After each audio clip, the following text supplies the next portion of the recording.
That's some it's real before you know the whole game, right? It's before you know the whole game. You know some of it. Right. I swear, shit. I look back at some of my experiences, man. You know, I know we on the show. What's going on, everybody? But it's crazy how you look back at some of your experiences and just like knowing what you know now. It's like, you know what? I would have put her face right here while I was hitting the other show. You know, let me. But see, let me say this for everybody listening. Y'all don't understand the conversations we have before the camera go live is a show. That's the show. But we gotta. But we ain't gonna talk to y'all niggas about all that shit though. Right, that's too advanced. Oh, yeah, that's right. So real quick. But it goes to your point though. Zach. It goes to your point though. What's that? It goes to your point of how you start. Yeah, there you go. So Art, what's up? Who else is in the building? Discreet player. Sending a shout out to Miles. Maz V _ Johnny Suave Hollywood. I don't know if it's Suave, but that's how I'm pronouncing the shit. Duke Lutz, TMJ5, Joe Blast. Y'all be having these names. I'd be curious how y'all even came up with them shits. But anyway, so Louisiana Red, the lovely Miss Louisiana Red, shout out to you. So y'all see the title. Now, real quick, okay, I got to give a disclaimer because I don't want no hating shit going on. So the homie Jay Roman at the top with the Lions gear on. Okay, this is 50s kinfolk. Okay, he came up with the concept of doing the Simp recovery series. Okay, there's another YouTuber that we rock with, Miles. You know what I'm talking about, where he talks about Simp shit. This ain't nobody biting. Right. It's just something that we came up with. So I just want to make sure that people don't get in their feeling, don't feel some type of way. And I'm not saying the young man who does the videos on that is gonna feel some type of way, but he might have people that follow him. Yeah, like, man, you see that title that K-Zaggin had, man? They biting off. No. Yeah, they love doing that. This been our word since 1980 something.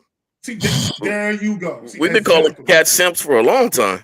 And that's what I said. A lot of guys got on YouTube and they start making up their own definitions. I'm like, we've been using this. That niggas weren't even born yet. We've been using this. All right, so anyway. So what we talking about, gentlemen, and this is going to be a new installment that we're going to do every so often. It might not be every Saturday, but it's going to be every so often. Are you a pushover in your relationship?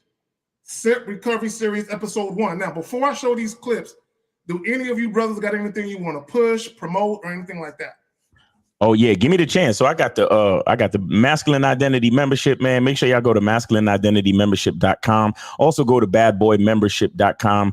Yeah, there you go right there. Yep, masculineidentitymembership.com.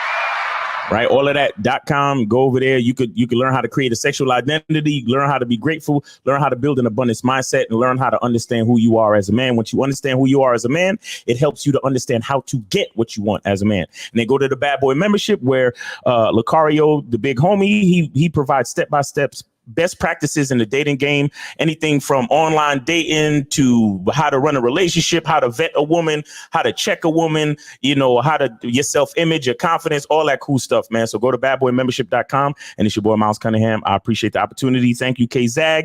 And what's up to Jay Roman? Respect. It's all good. Jay Roman, you got anything you want to plug before we hop into this? Yeah, this is Jay Roman. Yeah, I'll plug the silver. A lot of same beliefs and a lot of same lessons we got together. So that's going to it's going to start to grow, start including other people, but the Silverback lifestyle there with 1950. So right now I don't have my individual stuff. I don't mind plugging anybody else's stuff. Facts. I like everybody's shows and different individual things they do, especially that Sunday show. So if you can plug the Sunday show right now. Oh yeah, really, that really got me entertained. Yeah, man. Always get with us on the Real Game No Theory panel. The Real Game No Theory panel. That's Sundays, 12 noon Eastern time. The Real Game No Theory panel that includes Steve the Dean, Mr. 1950, Taekwondo, K-Zaggin, Mr. Lucario, and myself. So make sure y'all check us out every Sunday, 12 noon Eastern time. Yes, sir. Okay, so here we go. So I want to give you guys the concept of what we're trying to do, right? Not everyone who watches us and follows us and supports us are single. There are people who are in relationships. Mm-hmm. There are people who are married. Maybe you're even engaged to be married. And so what we really want to do is kind of speak to you guys. This is why we're asking the question: are you a pushover in your relationship? Because there are sometimes where you fuck up. Yeah. And I know Miles, you and LaCarl say all the time, sometimes you got to charge a chick because you fucked up. Now, sometimes you're in a relationship and maybe you got a lot invested, maybe you got some kids, whatever, and you can evolve and change yourself as a man. You can go from the simp, lame nigga to a different nigga. Now, but understand though, just because you go to that way and you have a metamorphosis and you change and evolve, that don't mean you can save that relationship though, right? So sometimes no matter what you do, it could be so far gone that you might have to introduce the next chick to the new you, right? But that doesn't mean you can't become the new you while you're dealing with the old chick. Now, in some occasions, you becoming the new dude, it could help your situation where now the chick look at you different. I'm just saying, don't necessarily expect that to happen, okay? So I got some clips I want to show right quick, and then I'll explain why I'm showing them. Let me do this one first. Men, when you meet a woman, stop automatically thinking that this is going to be the woman because you've been in a long-term relationship. A lot of times you decide that, you want to be a provider for her. So you go buy her all of these nice things. Then you take her to dinner, fine dining. After a while, she treating you like a bank. She don't appreciate you. She appreciates the things that you can do for her. So instead of going out here, bossing up, trying to buy her everything, take her to fine dining, take it slow so it can grow. Look, either she gonna like you for you or she's gonna like you for the things that you do for her. Make sure it's the former, that she like you for you. And how you can assure that? Slow it down. Just because you got it don't mean you got to spend it. Stop letting these women take advantage of a good man. God. Facts. Yo, I don't usually take dating advice from women, but she got that on. She got it on lock. She got that on lock, and the fact that she an OG too, she know what she talking about. You know what I'm saying? And that's my whole thing. And I just want to remind everybody why we talk about the Bad Boy membership. On the Bad Boy membership, we have a whole program about the vetting process. You understand? And what that lady is basically talking about is the vetting process, right? You have to do things at a certain frequency and at a certain pace, and you can't let the woman dictate your frequency and pace. You understand what I'm saying? And you do things based on the type of man that you are. You understand? That's how it works. Because a lot of guys, they feel this pressure to, they gotta buy a chick a Birkin bag, and they gotta buy her this, and they gotta do that, and take her there, and do this and do that. We let you know during the vetting process on a Bad Boy membership, the first 3 to 4 months is literally just meeting up to have sex, and that's it. You understand? And a lot of guys can't see that. They're like, oh man, she ain't gonna go for that. But listen, when a woman is feeling you, she will go for it as long as you have the balls to stay consistent. She will you understand? But a lot of dudes, they so afraid to lose a woman. You understand? But if you take your time, go at your own pace, and let that woman know exactly what it is. If she's really about you, she will listen to exactly what it is you're saying, and you'll see how smooth your relationship develops over time. And then that woman will show her appreciation for you over time, because you see, the vetting process is about developing consistencies. You understand?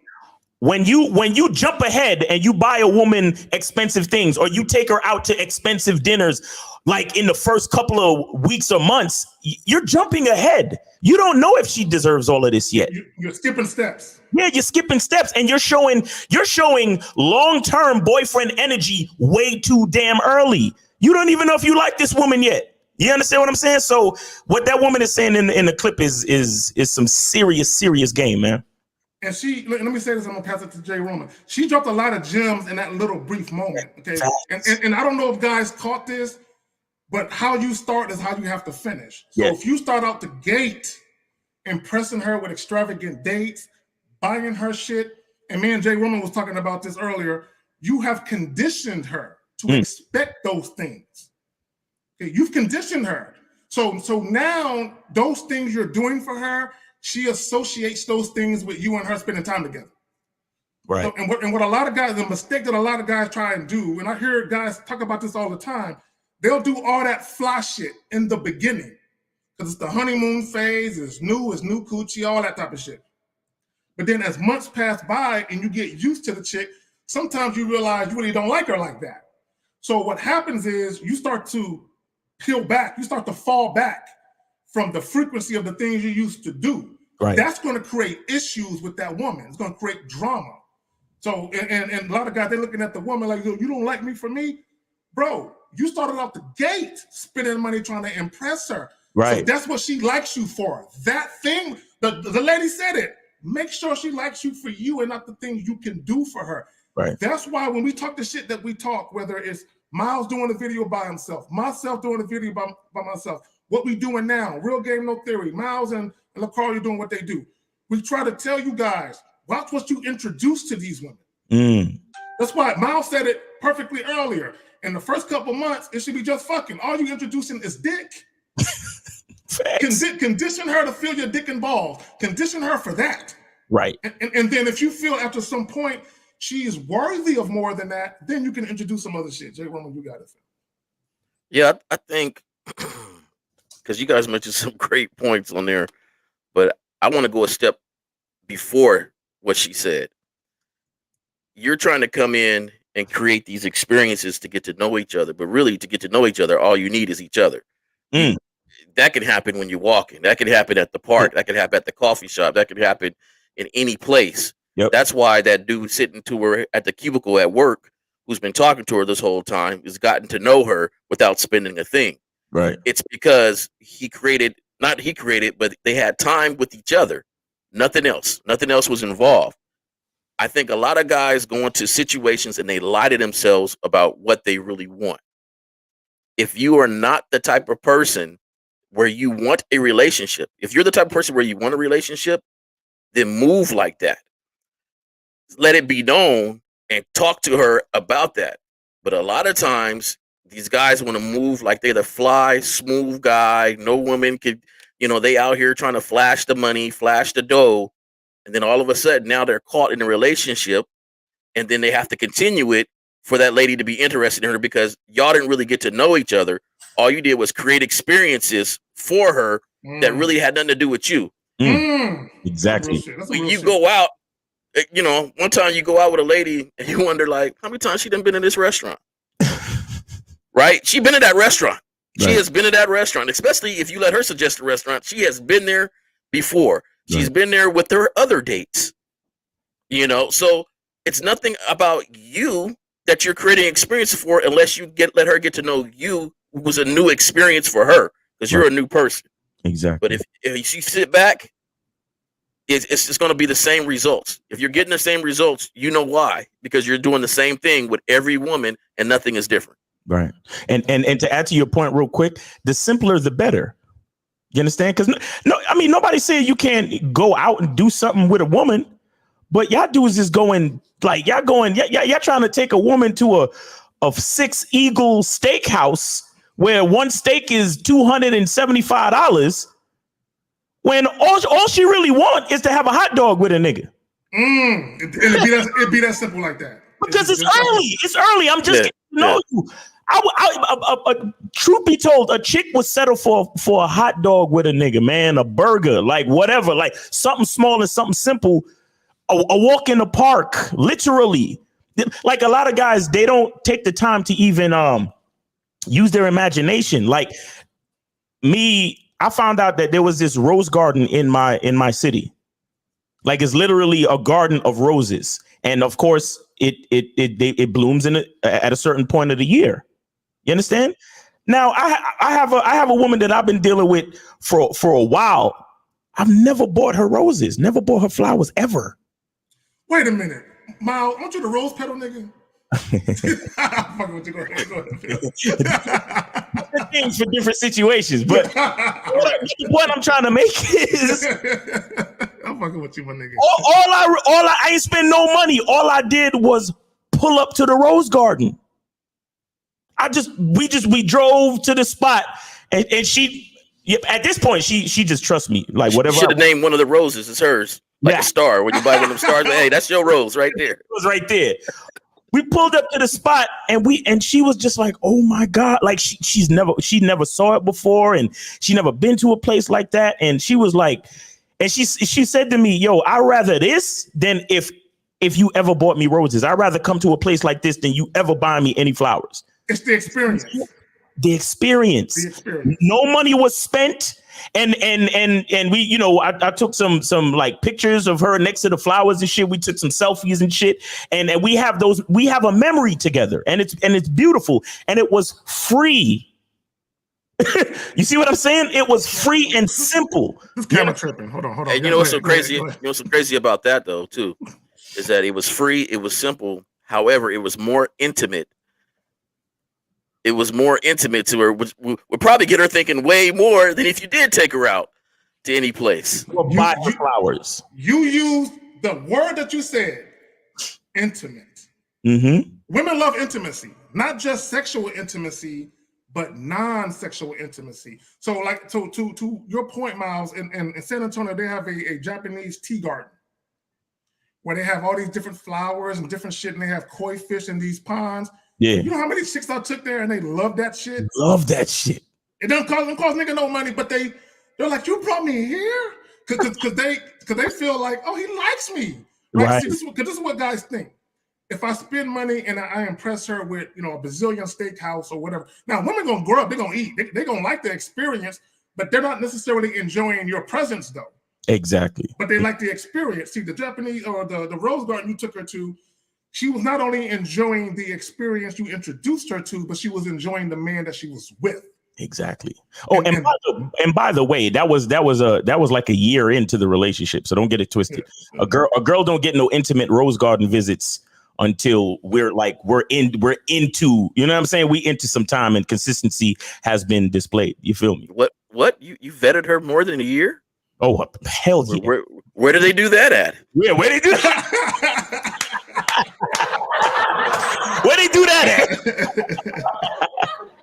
I mean, a lot of times a guy's vetting period lasts as long as she says, "Is this what we're doing? What are we doing? What are we? What are we next?" That's the longest their vetting period is, right? Exactly. Because they're letting her dictate the whole movement in the relationship, and that's where you're sliding into being that simp in the relationship from the very beginning, because you let her dictate the movement. And be honest, because I want guys in relationships, guys that are married and all this, be honest with yourself. If you really think back on how your relationship developed, how much of a hand did you have in that? Or was it ultimatums? Was it what are we? What are we doing?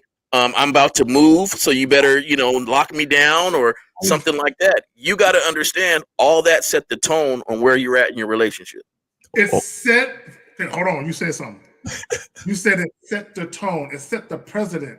You set the stage for how things are going to be dealing with you. Right. So let me read a couple of definitions of what a simp, because everyone has their own definition of simp. So simp, someone who does way too much for a person that they like. Okay, that's one definition. Second definition is it is when a male is overly submissive to a female and gains nothing from it. So overly submissive that other guys cringe and feel ashamed when they seeing them. Like I do cringe at you niggas. Okay, this applies to males in relationships, because what we're talking about in relationships when they are so submissive that they say literally anything to be in favor with the female. Right. Miles, I don't know if you remember, and I don't know if it was you and Lucario or just Lucario, where there was a video that was done where a guy called in and he got into an argument with his woman and he felt that she was wrong. Mm-hmm.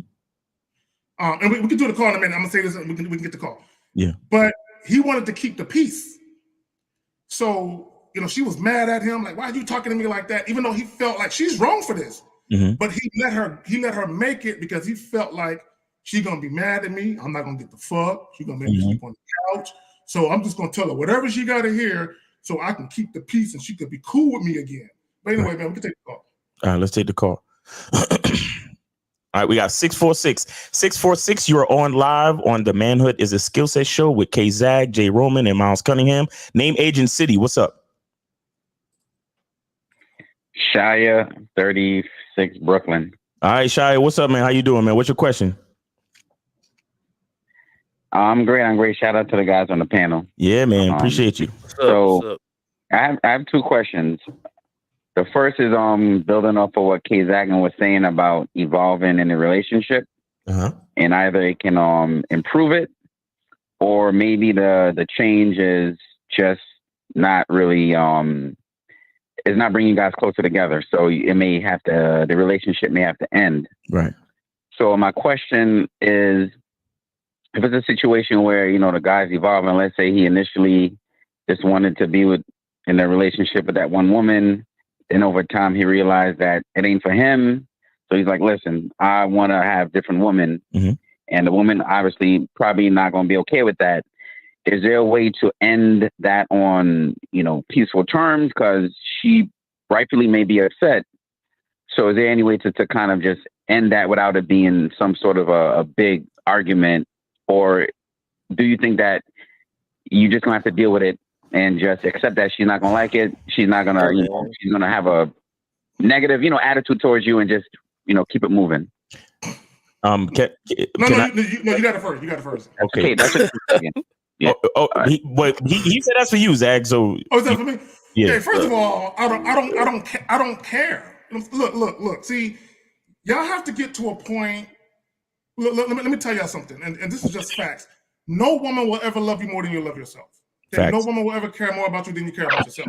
All day. So at the end of the day, whatever it is you want, you express that to the woman. It don't matter how the fuck she take it.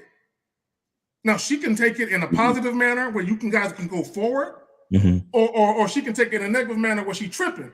And if she tripping, all right, well, good luck to you. Bye. Right. But you can't look. In a perfect world, you want a situation to be amicable. You want a situation amicable where no one hates each other. There's no scorn people. There ain't nobody tripping. But a lot of times you can do shit and be cool and be straight up with women, and they still feel like they scorn. Right. Even though you didn't do anything to them, they just mad because they couldn't get their way with you. They couldn't have it exactly how they wanted it. And you showing them you can't get it how you want it. This is how it's going to be. And they just mad because of that. Right. You can't help that, and you can't worry about that shit. Facts. I've lived that. And shout out to Dave G for the $5 super chat. He says, damn, what big homie said on the top right, what big homie on the top right said reminded me of the episode of Martin in which Gina was moving to New York and Martin ended up proposing. That's a fact. Shout out to that was the Buster move. Yeah, that was a Buster move. He was like, and McKnight singing and everything. He was like, damn, Gina, I will marry you. Are you happy now? Nah. Anyway, I want to add something real quick. Shia, listen, and what you're talking about, I've literally lived through. But what I will say to you is a woman's attitude towards you is fully dependent on how you carried yourself in that relationship. Do you understand? Because I've lived through what you're saying, but regardless of it all, everything was still amicable and respectful. You understand? Because any woman that I'm dealing with, she already understands that I don't tolerate anything less. You understand? So I know you don't like it. I know we can't be together, and I know this, that, and the third. But still, everything is still amicable. You understand? If I choose to call you because we still, tying up loose ends or we got some business to take care of, everything is still respectful and calm and cool. There was absolutely no. I mean, I didn't tolerate arguments during the relationship. So I'm not going to tolerate arguments after either. You understand? So Shia, if you're in a situation where a woman is treating you a certain way or behaving a certain way after the breakup situation, or because you have to break up, then there's something missing in the way you cultivated that relationship overall. See, and there you have. I'm gonna tell you this though. I'm gonna come from a different side of it. Are you running from this relationship because you started it off wrong and now you're running to somebody new? Because if you're doing that, then you're just bringing the same old you to the new person, and pretty soon you'll be in the same position again. So my thing is, it's like, what is it about this woman that you're saying is no longer compatible with you? Right. Because the thing is, a lot of guys want to blame the woman and then bounce to another woman, and then in 6 months you're going to be in the same position again. Right. because this one is a little bit cuter. She's a little more quieter. Like, what is it about her that you're saying, okay, this is not working? Okay, so you're asking me that question personally. Yes. So, well, to be honest with you, what you're saying is a valid point. And, you know, I've been listening to, you know, K-Zag and Miles for a few years now, maybe like 2 years.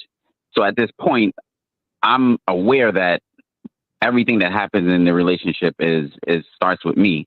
So I'm pretty much, what I'm saying is I'm accountable at this point in time. So for me specifically, one thing in my past, this was like a few months ago, that happened was I realized that I tend to kind of overreact, you know, especially in particular with the woman that I like. Now, there's a lot of women that I date that I just is like average. I don't really care. So they can leave. I don't care. But only a few times that I've actually been with a woman that I actually like a character, not about the look. So I noticed with those women, I act a little bit differently. Yeah, I care more. So because I care more, I reacted more emotionally. So what happened recently was that I realized that I reacted emotionally, and she was like, I don't like how you reacted. Like, yeah, you know, you reacted emotionally, blah, blah, blah. And I agree with her because I was more being accountable that, listen, you're actually right. And she was like, well, I don't want to deal with you. And she didn't say it exactly like that, but her attitude was like, she didn't want to deal with me. So while I was growing, I was being accountable. She just didn't like the fact that what she said was true.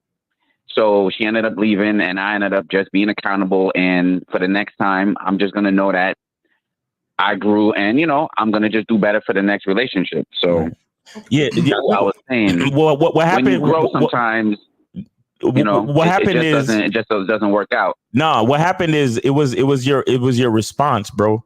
It was your response to the conflict. You basically, it was like this. It was like this. She acted like a bitch towards you because you acted like a bitch first. I tell you niggas all the time, a woman is always following your lead. This is why you have to be an on point dude. Do you understand? This is why you have to be, when I say God to these hoes, I'm not just saying it to be on some arrogant, overconfident shit.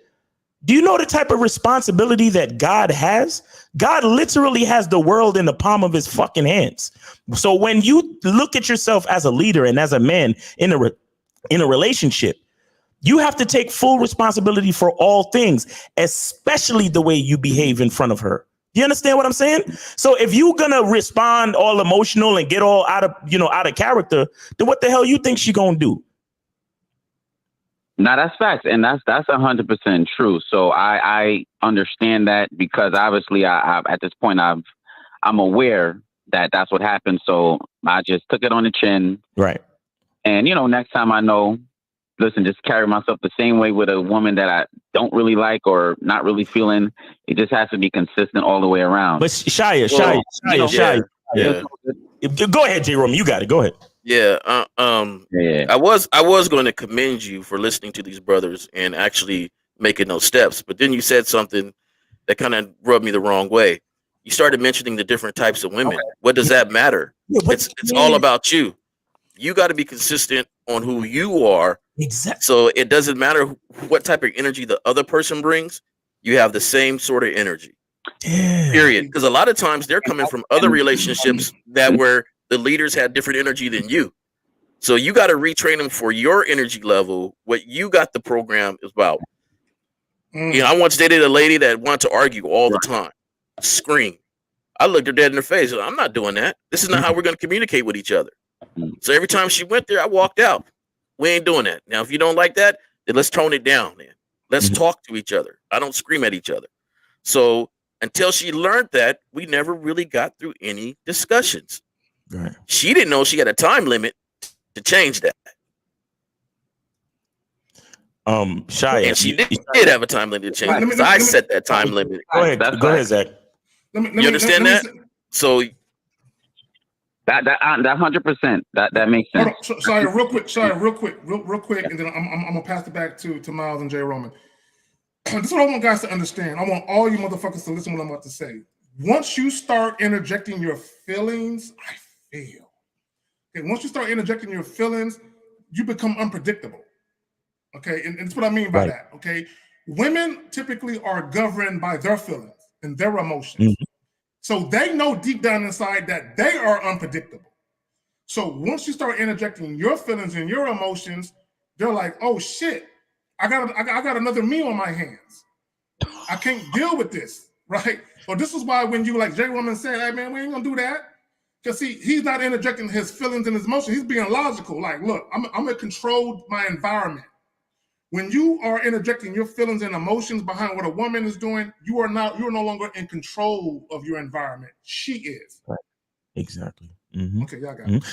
But I just want to keep the show moving because we got to get back to our main topic. Shia, you said you had a second question. Let's get that second question. Go ahead. Yes. So the second question is and I just, whoever want to jump in, fine. With regards to, building up experiences and the skill of dealing with a woman, do you guys necessarily think that you need to have, multiple experiences with many women to get that, to perfect it? And I'm asking that because, and I'm just trying to understand game. No. When you look at, for me, when I look at certain individuals, for example, who are been married for a long time, for example, let's say Barack Obama and Minister Louis Farrakhan, to this one woman for a long time, how is it that they have this successful long-term situation? Do you need to have these multiple experiences, or is it enough to have, like, as Miles have, that strong masculine identity? Yeah. Listen. Once again, the answer is almost exactly the same. The game is about you. The game is about you. And let me tell you something that a lot of men don't realize about relationships with women. Even if you're in a monogamous long-term relationship with one woman, you have to understand that a female, because she's governed by her emotions change. So you literally get to deal with multiple females all in one woman. A lot of guys don't understand that shit. So that's why a man can have different experiences with the same damn woman. You understand what I'm saying? But the part that keeps them consistent is their own identity. So Shia, it's the same answer. You have to look to yourself. I want to tell you something. You've been calling in our shows for a couple of years now, and you always ask questions about the female. You always ask questions that are female centric. And it's like it's a point that you just kind of just subconsciously just miss every single time. You still don't fully realize that the game is about you. You still don't fully realize that it's all about the man that you are. And once you know the man that you see, this is why I created the Masculine Identity Membership.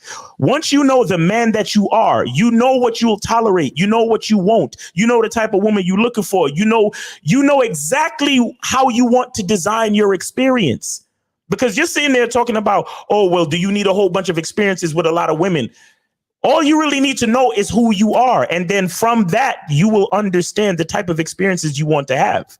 Do you understand? So then from there, you'll know how to train your woman on how to deal with you. Let me add this. Shia. And I want to say this because a lot of guys get it confused. They think because a guy has had a lot of sex with women that he really knows how to deal with women. That's not true. That is not true. That's not true at all. So you can have a guy, for an example, he only had sex with 10 women in his life, but he's more of a man than a nigga that had sex with 400 chicks, right? And the reason why he had sex with the chicks that he had sex with, and there wasn't so many, because he's more particular, he's more picky. His standards and principles are higher, right? So he don't just throw dick at every chick that look cute to him. You know what I'm saying? The character of that chick, her dignity, her integrity, her principles, her morals. That matters to him, so he might be pickier about who he gives dick to. See, guys make the mistake of bragging about all these chicks that they fuck. See, only dudes who don't get pussy are impressed by that shit. Right. Dudes who actually deal with women in real situations, marriages, relationships, We listen to this nigga and it's like, so you had sex with 300 chicks? Where they at now, nigga? Where they at now? Because all we gotta hear is listen to them say, well, ain't none of them around. Then you ain't shit. If you having sex with all these chicks and no chick wants to be your girl or your wife, that says a lot about the character of you. See, just because you can attract women to you to fuck you doesn't mean you have what it takes to keep them around you. Right. I got it, man. I'm gonna say this. If you just look at the title of the show, it's manhood skill set, not womanhood skill set. It's all about you as the man. It's a great title of a show, manhood skill set. It's about the experiences, no matter if it comes from one or multiple. It's not their experience; it's your experience, learning from your experience. Right. And I can understand some of you guys don't want to be the bad guy.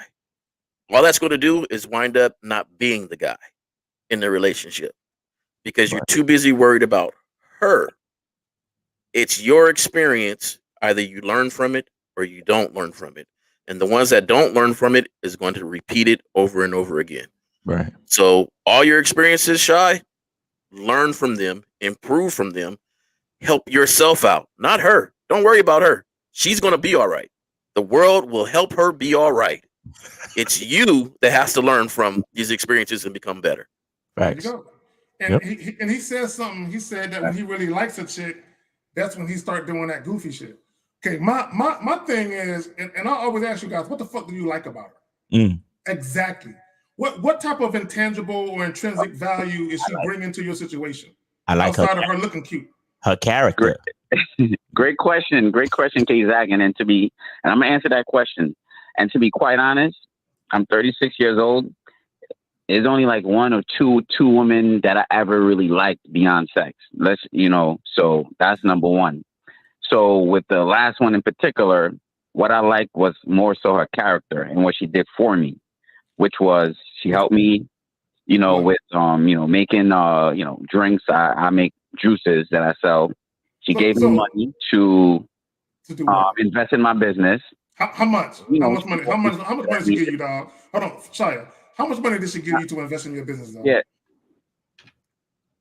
I'm sorry, say that again, K-Zach? I said, how much money did she give you to invest in your business, and was it a loan or a gift?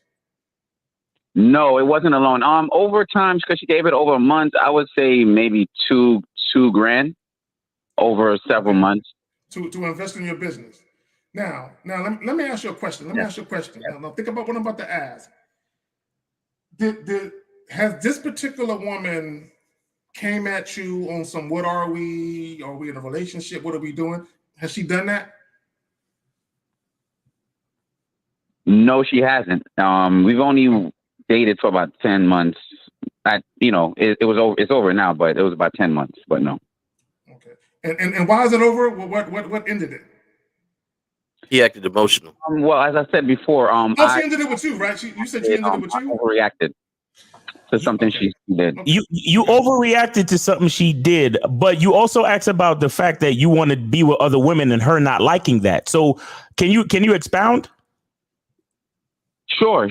So again, I told her initially that I date multiple women. Okay. While I'm dating.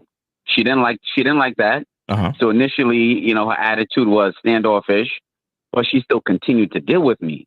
So we just continued to deal with one another. It's almost like she forgot about it, and she brought it up again. I said, "Listen." Okay, let me ask you a question. Why do you date multiple women while you're dating women? Say that one more time. Why do you date multiple women while you're dating women? Why? Because I want to choose the best option. That's why. No. Oh, geez. So you're saying choose the best option, right?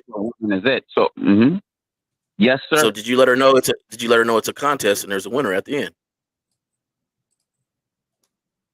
I didn't explain anything to her. No, I just said I did multiple women, and it's not just you. Wait, but Shia, hold on.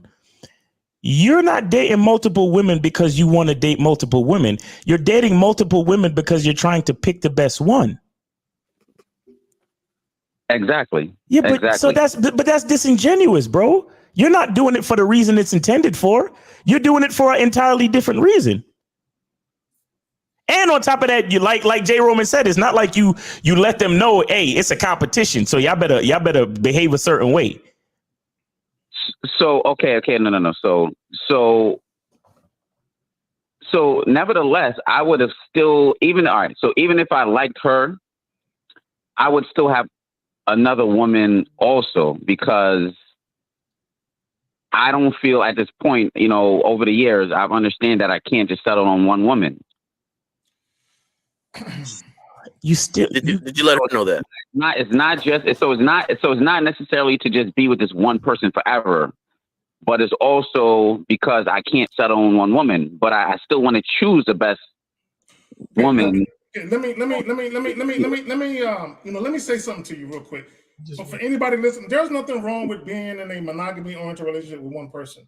I don't really understand how y'all can do that shit for years and years and years. But for you guys that can do that, cool. But it's not even about that or the other thing. It's about what do you want. This is what I think, Shia. I think you pay too much attention to what you think the woman wants. Yeah, definitely. No, K-Zag, that's not true. K-Zag, that's not true. Listen, okay, I'm literally still legally married. Wait. I've been in a situation where I was tied down with one woman because I was married. Okay. And I understood during this 5-6 years of being married, I didn't like that. No. The thing is what I'm hearing, man, that I'm just like, do you have a number of how many women that you want? Because my thing is, you're saying one thing, you're acting another thing, and then when we press you on it, you say a different thing to answer it. Because I said, okay, well, how many women? Why are you dating multiple women? You said, well, because I want to choose the best one. But really, you don't want to choose the best one. You want a few. Now, how many few do you want? Yes. And do you want those few consistently? 2 or 3 at one time.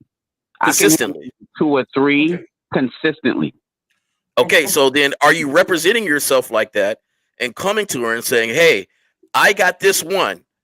I am looking to add to this situation where I have. I just told her, I didn't explain anything to her. I just told her I am dating other people besides you. I didn't go into depth about the reason why. I did not. Okay. And let me ask you a question, because I got to get back to it, because I think I missed it. Why did you get in your feelings? What happened again? Can right. Yeah. That's the part. Yeah.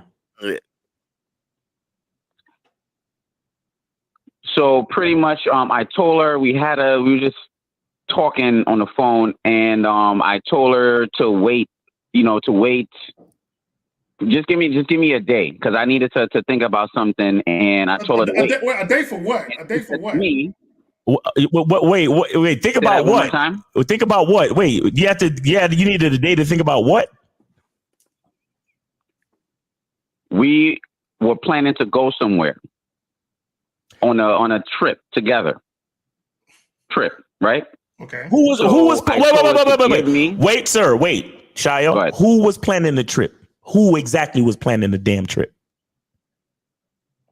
She was planning the trip. She wanted me to come on a trip with her. You're done. You're done, bro. Okay. You're done. Again. So she was planning the trip. Who was going to finance it? She was going to finance it. Okay, caller. Let me break something down to you. This is what you don't understand. You got a woman that you said gave you a couple $1,000s towards the business, and she's trying to finance the trip. Yes, she don't want to be just a fuck buddy, fam. Yo, and but before all of that, this woman is leading the situation, though. Yep. She's leading the situation. So that's why you say leading, you think because she's offering to pay for a trip, that means she's leading? Yes. Yes. And I'm only asking because did you want to go on a trip? Did you want to go on a trip? Yes or no? Or did she come at you and say, "Hey, I want to get on this trip and I want you to come"? Which one happened? She asked me. Exactly. And I told her I would think about it. That's what happened. Yeah. Okay. So hold on. So stop there. So you said you would think about it. I'm gonna ask you 2 questions. It's a 2-part question. One, why did you need to think about it? That's one. Two, how did she respond to you saying that?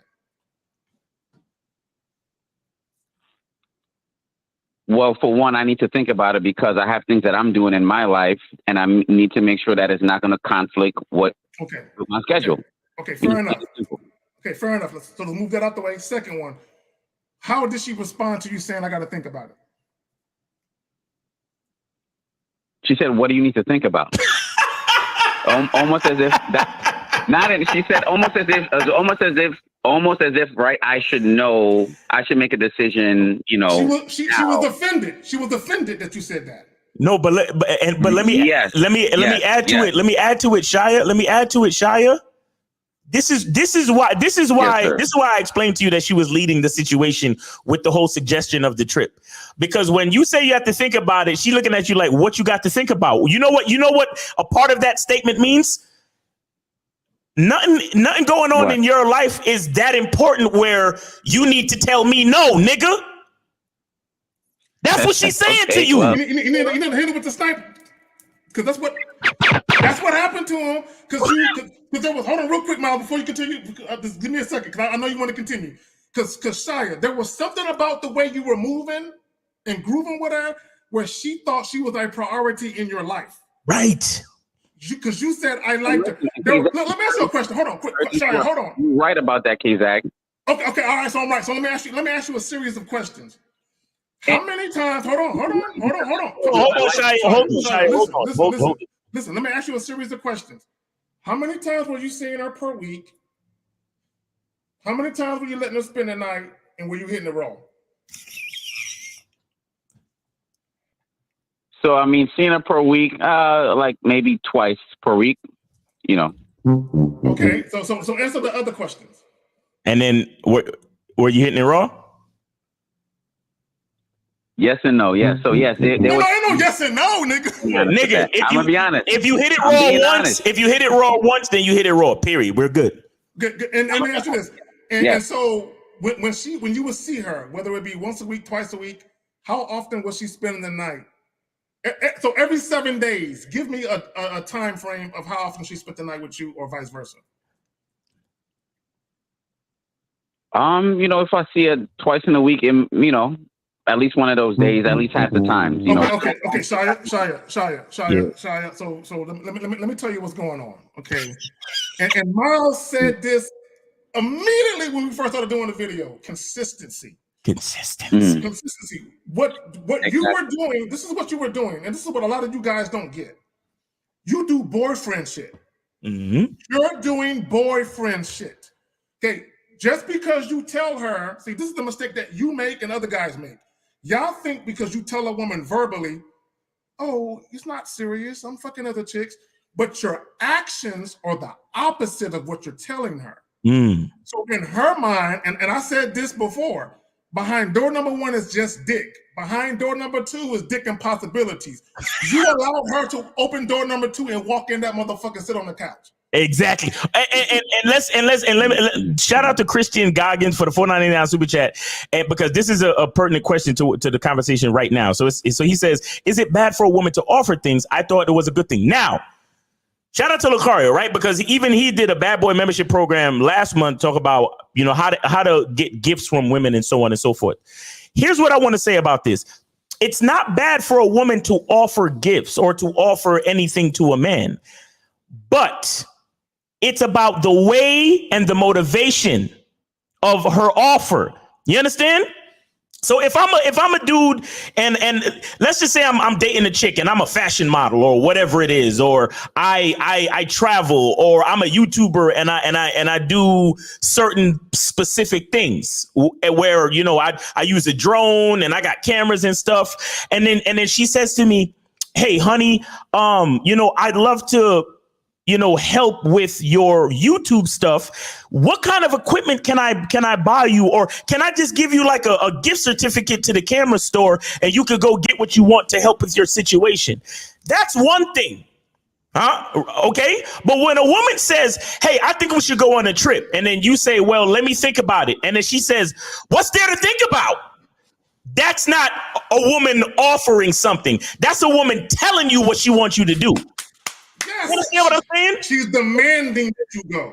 Exactly. So don't get it twisted between a woman offering something and a woman disguising instruction, with a trip or you know what I'm saying? Like, you guys got to be careful. You guys got to be careful how a woman comes at you. And again, the reason why she even felt like she could come at you that way is because of the way you behaved in the relationship thus far. Because she asked you to go on a trip. You a busy nigga. She know you a busy nigga. And you say, all right, give me some time. I'll get back to you as far as my schedule. What's there to think about? Because she looking at you, she looking at your life like your life don't mean shit. I'm already a priority. Because like K-Zagan just said, she walked into the room of possibilities and she's fucking putting up her feet and you let her do it.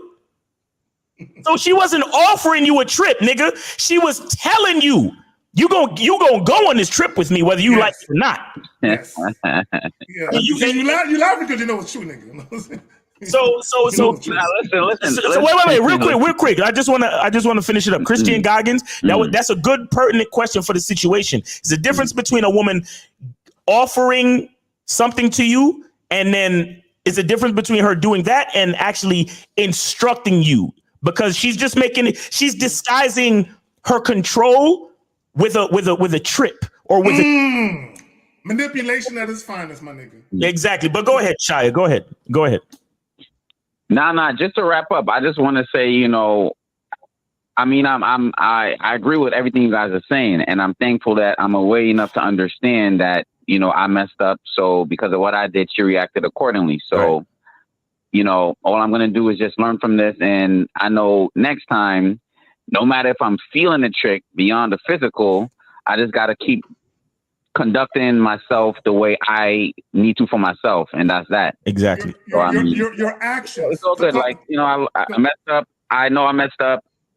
I'm just gonna learn from it, and that's it. Shia, it's your actions, because you're telling her, oh, I'm dating multiple women and I'm doing this shit, right? So this is what you have to understand. Women don't just do shit just to be doing shit. See, a lot of you niggas do shit just to be doing shit. There's rhyme or reason for why women do. When women start spending money on you, number one, part of it is they really like you, but they're also trying to get somewhere with it, right?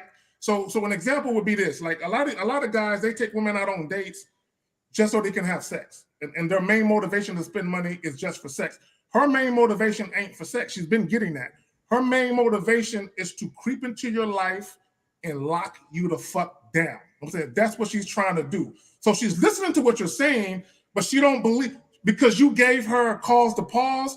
You made her think I can get more by your actions. She's like, all I got to do is put on the full court press on this nigga. And eventually he going to fold and give me what I want. That's what she's doing. All right. But hey, Shia, man, we appreciate the call, man. And I'm sure you provided a teachable moment for many of our listeners, man. So we appreciate you. And till we speak again. Yeah. Thank you guys for your input and advice. Yes, sir. You're welcome. And until we speak again, be safe and good luck. All right. All right. Thank you. All right. Peace. All right. Yeah. So if you want to get back to the format. Peach, bro. You're going on a trip. You better jump them draws when she says, look. Let me say this about what she just said. Let me say this. Women who pay for a date, that's exactly how they think. In real life, they think the exact same way. If I'm paying, we fucking. That's how women think. But if you pay, they're like, it doesn't mean you're entitled to this pussy if you pay. But when they pay, it's the exact opposite. Okay, that's exactly how women really feel. So when old girl was paying for the trip, nigga, you better do what I say so. That's how women act when they spend their money and shit. But he set himself up for that type of behavior, because when he said he dates multiple women to try to find the one, then in her head, I have to be the special one to get him. Right. So let me do all this stuff.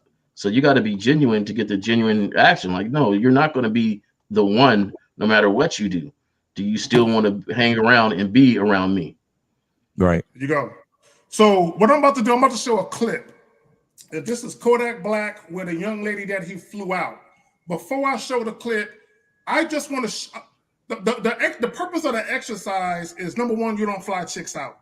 But the main purpose of the exercise is how women view you and we talked about this, I think, on the Real Game No Theory. You know, how you attract women is how they, view you and all that type of shit, Miles.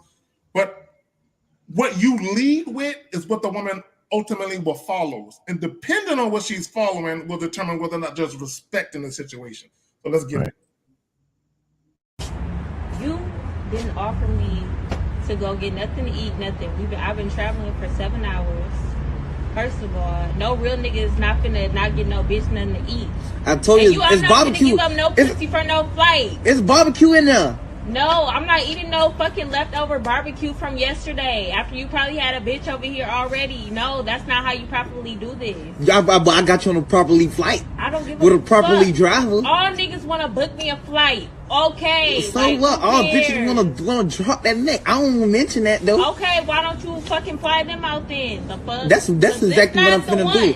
I should have told your poor ass that on the phone before you Watch came. your motherfucking Yeah, I should have told your broke ass. Okay. Hey, shout out to Kodak Black, man, because I mean it was a little bit too late, but he figured out his wrong move. He should have told me from the beginning what it was about before he flew her the fuck out of there. You see what I'm saying? Well, A lot of these dudes do the same nonsense. They don't say nothing because they don't want to hear no, and then they spend the money and they let her come to where they at, and then they be like, yeah, so let's smash. And then when she say no, oh man, it sounded like she was down. She was just hungry. Well, see, so let me. And she wanted. Hey, she got a point. I don't want to eat that leftover barbecue. You probably had a chick over here yesterday. Nigga, she should have ate some peanuts and got some water at the airport, nigga. Fuck what you saying. You like, damn, I know what it is.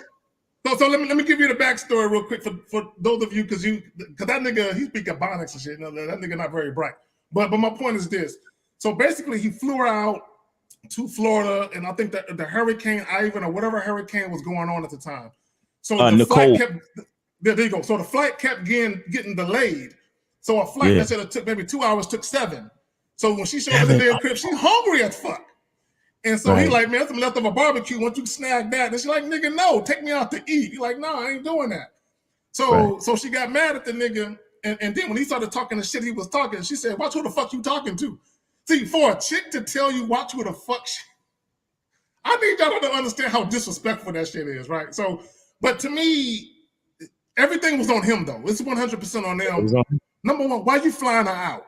That's number one. Number two, what you're showing her, with you spending money on her and you don't know her that well, you're showing her that's how she can get at you. Like I'm the money guy. I'm the guy that spend money on you. That's what I do for you. That's why she already. You're conditioning her, which is why she had an issue with nigga feed me. You know what I'm saying? That's why she expected that. And Jay Roman, I hear what you're saying about she didn't want no leftover barbecue, but bitch, you better eat that shit. You know what I'm saying? She gave him away and she gave herself away because she said, I'm used to being flown out. Mm-hmm. I'm used to being treated a certain way when I get flown out. Right. So my thing is, not only, and then she mentioned the other chick. So she was cool coming, even though she knew that you probably had another chick over there. That didn't matter to her. Her thing was, hey, when I get here, though, I've been flying for 17 hours to get here. I'm looking and you telling me there's some old barbecue in there. Come on, man. Like, can I get something new up in here? Can you order something? And he's like, nah, I ain't ordering nothing. Give me that neck. She was like, I'm fine with that. I'm fine, but I'm not eating a barbecue. So to me, if you feed me some fresh food, like we go to a restaurant and a waiter serves me some fresh, I'll fuck with you then. And that probably Jay Roman, that probably could have happened for him. But he was like, because her thinking was, nigga, don't get cheap now. I'll put you on a proper flight.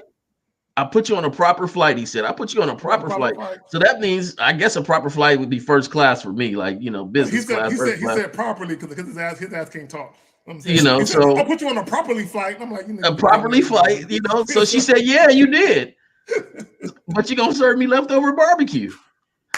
Like, to me, even that right there, the whole message of flying out to me is desperate.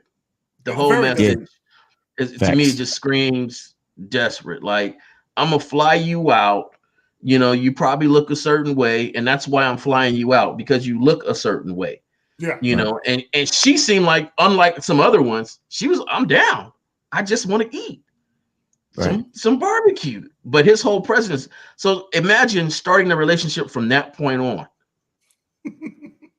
Say he did fly her out, everything was cool, but now you starting a relationship from the point of you're always putting your wallet down, you're always flying out, you're always doing this. Like after a while, it's a transactional relationship that's not going to stand. Exactly. See, and Kodak Black, he don't got no game. You know what I'm saying? So he's used to using his money to influence women to fuck with him. And he just so happened to use his money, and the chick said, plenty of niggas want to fly me out. So she wasn't impressed with the fact that he could afford to fly her out. And we tell you guys all the time, when women aren't sexually attracted to you, they want to be compensated for dealing with you. And she felt him flying her out wasn't compensation enough. Right. Feed me, nigga. Feed me. So when he said there's some leftover barbecue, she was like, I'm that bitch. I don't eat leftover food. I eat fresh food that's served to me when I order it, nigga. Do that for me. And he refused to do it. So she gave that nigga hell. So and she says, why did she get food at the airport? She ain't got to, because she knew that nigga would do it. That's why. Wait, what's the least you can do is feed me. What's that noise? You said what? It sounds like somebody at the airport. Is that the clip playing? But anyway, no. I was just gonna say she obviously wasn't attracted to him like that. No, you understand? She wasn't. Yeah, because my whole game on something like that. Because see, I'm the type of dude. I love to get around one, maybe build up appetite. Then we go get something to eat. Shit, we could even smoke. After you know what I'm saying? We could smoke. After. We could fuck. Go get something to eat, then come back and keep. Because if I flew you, I'm not the type of nigga to do that. But I'm saying if I flew you out, that means you're gonna be here for the weekend. So it's gonna be all. Spend the night with you. And everything is already discussed. Everything is already discussed. There's nothing not discussed. That's the most important point. That's the most important point. And I'm glad in fact, you got my favorite color lingerie in your bag. You know, you were shopping for it, you took a picture. Like it's all discussed. It's nothing that is not discussed, because our connection is more than just you're thirsting to come see me right now. Right. That's you didn't bought your flight. That same outfit that she was wearing on Instagram, or that same lingerie or that bikini, be like, I would have been on some, listen, because I'm in the penthouse, I got the pool, make sure you wear that bikini from that post. And I would have sent her a screenshot. I would have like, because I'm trying to spank that ass once you get here. Like everything will be discussed. And like I said, I'm glad that he said it.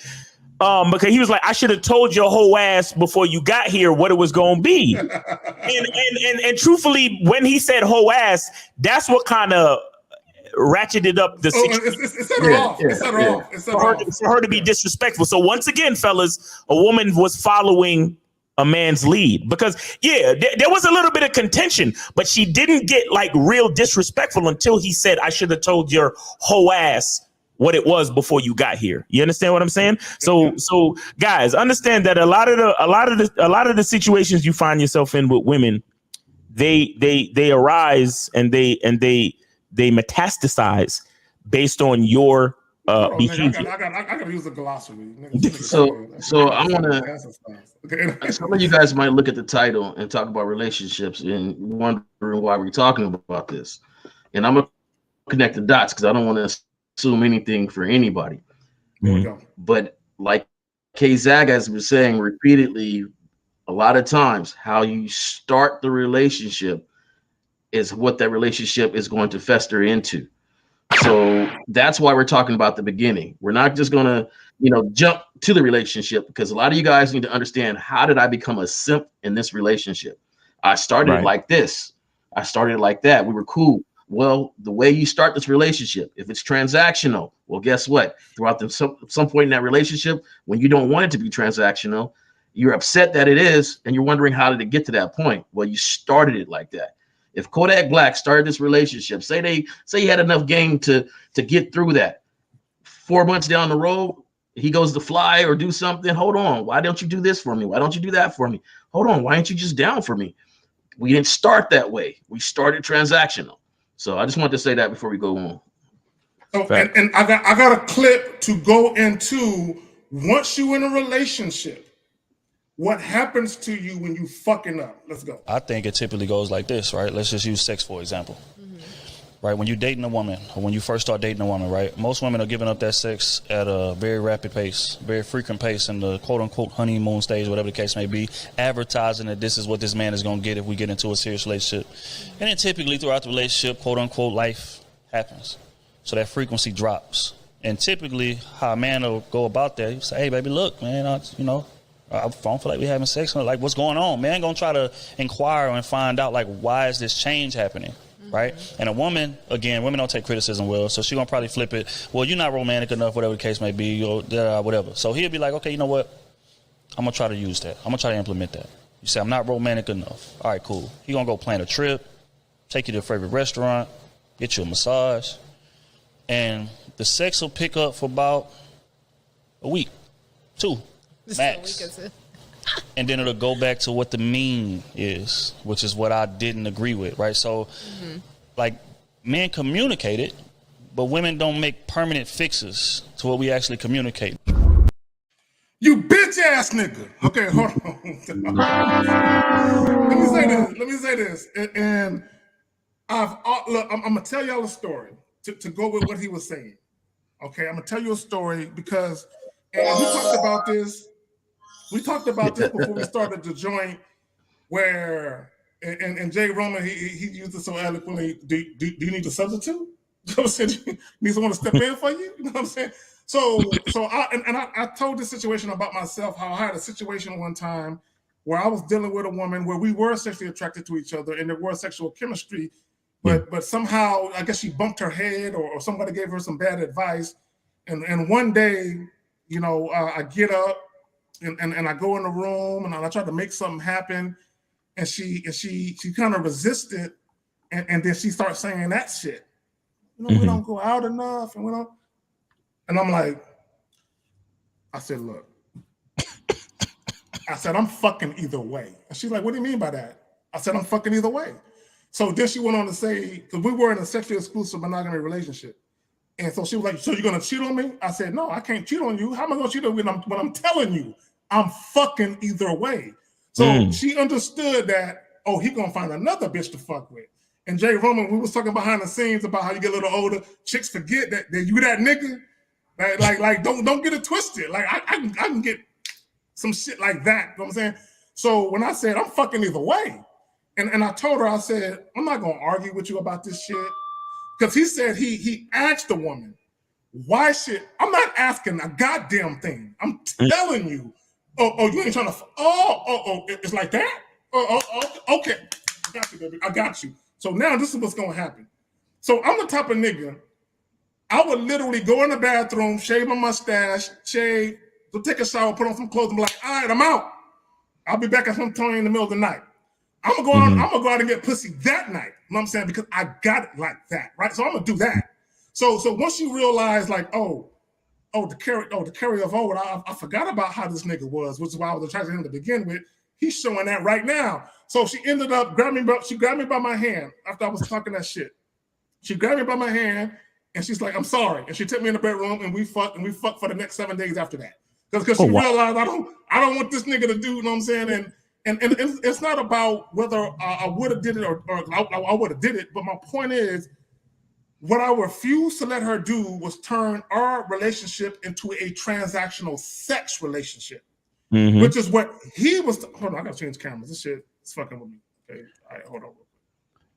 All right, the quality gonna be sorry, but anyway. So he said, "I went, baby, what's wrong? What can I do to get that pussy again?" And I'm like, how the fuck you in a relationship and you asking that goofy shit? So then he said, oh, you got to be more romantic. So let's get back to what Jay Roman said that I said initially.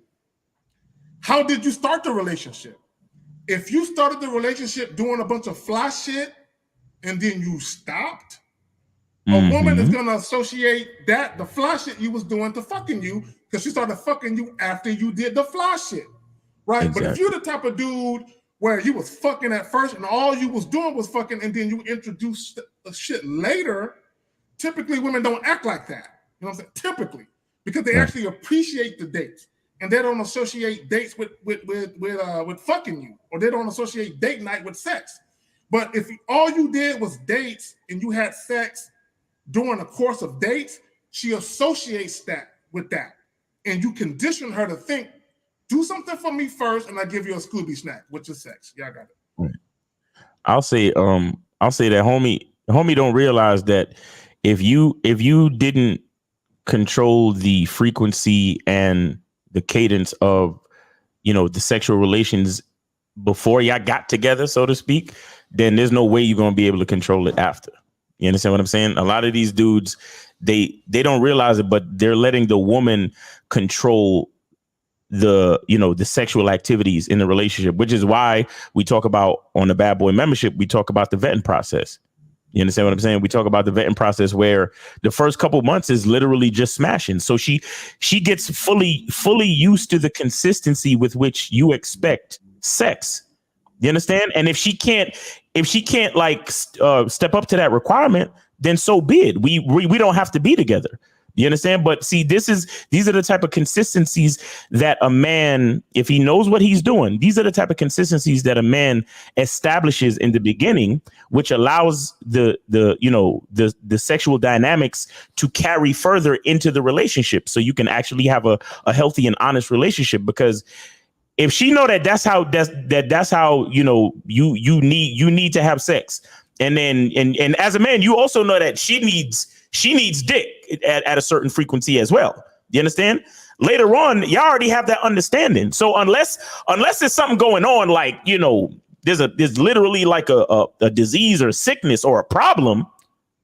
Oh, you already know what the sexual dynamics is in this relationship. So all of that, oh, you need to be more romantic. You need to take me out. You need to do this. Nah, we're not having none of that. And if that's the case, then we probably need to end this shit right fucking now. You see what I'm saying? But you got it. I think the best thing that was done was you acted on it immediately. And I think when you let things fester, it becomes the schedule, right? Right. So, exactly. You know, a month go by, 2 months or whatever, and then finally you want to speak up. Instead of speaking up, you should have spoke up on the first night. You should have spoke up on the first time it happened. You should have reacted harshly on the first time it happened, and then go from there. So, you know, it's not just it's the reaction right there and the nonchalant. My thing is, yeah, you want to substitute on this matter? You know, it doesn't mean that you don't have the job. You know, a substitute, the teacher can go off, but you know, that don't mean your responsibilities still need to be neglected. So they bring a substitute teacher in. Are you asking a substitute teacher for these things? Because if not, then these are still your requirements that you need to attend to. So you know, it has to be addressed immediately. And that's when a lot of times you get in these relationships, you don't address things immediately because you too have gotten comfortable with her leading the relationship on how to mention things. You know, after a while, you know, well, let me think about this and think about no. There's some very simple things in relationships. This is one of the most simple things. And my thing, and before any relationship, I let them know, I don't care if we arguing. I don't care if we arguing, we don't like each other that day. You know, if people out there can bump people they don't even like, then why not us? You know, saying period. We so fucking. Right. So, you know, why not us? So my thing is, it don't matter about all the arguments and stuff like that, you know. And the crazy thing about it is, fellas, once you take they want it just as much as you do too. Period. Take the control aspect out of it. Right. Well, and let me say this, J. Roman, and if they don't want it from you, they want it from somebody else. You know what I'm saying? So that you got to also look at that, especially if you're dealing with a woman that you know is sexual. So Peach Rose says, I don't care, don't threaten me. See, ain't nobody it ain't no threat. I'm just telling you, like when I said whatever I said to old girl, she said, so you gonna cheat on me? I said, no, I'm not gonna cheat on you. See, cheat on you would require me being sneaky. Secretive. I'm telling you, another bitch is getting this dick. You know what I'm saying? I'm telling you, it's not a threat. You know what I'm saying? I'm telling you what I'm gonna do. You know what I'm saying? So she said, don't threaten me over some pussy. go take that pussy, and I'm gonna go find me some new dick, and it is what it is at that point. Might as well break up with me if you're gonna do all that. See. Well, he needs to break up with you because you don't respect you. You don't respect. See, Peach Rose. See, here's the thing, and we tell you guys all the time: you cannot let women control sex. Facts. You can't let them control it. Once a woman realizes she controls sex, she won't respect you. Okay, she just won't. You know what I'm saying? Because you're easy. Any man that can be controlled by sex is easy. So if I'm talking to a young lady and I'm telling her, how come you don't want to fuck me? What did I do? What can I do better? That means I'm controlled by her pussy. Right. If I tell her, oh, you don't want to fuck? I'm gonna go fuck somebody else. That means I'm not controlled by your pussy. Right. I'm my desires and what I want to do as a man, I'm more influenced by me and what I want to do. Facts. Because if I was influenced by what you wanted to do, what I gotta do? Oh, you want to go on a trip? What trip you want to go on? Where do you want to go?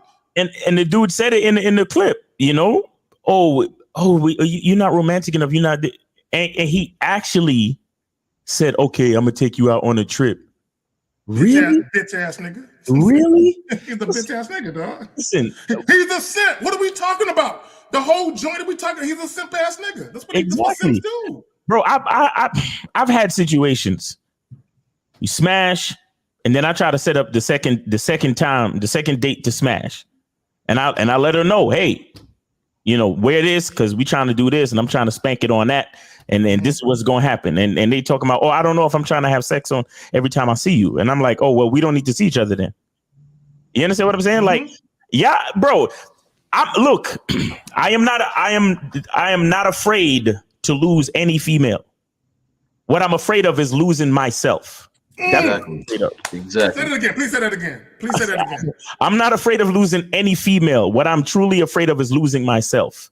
And a lot of these men, they don't realize that they're losing themselves. And this is what I talk about when I talk about the masculine identity. Because if you know what you require from a woman, the millisecond that she chooses not to give it to you, she's gone. She's fired. And listen, no, it's not malicious. No hard feelings. I don't hate you. She get the pink slip. Right.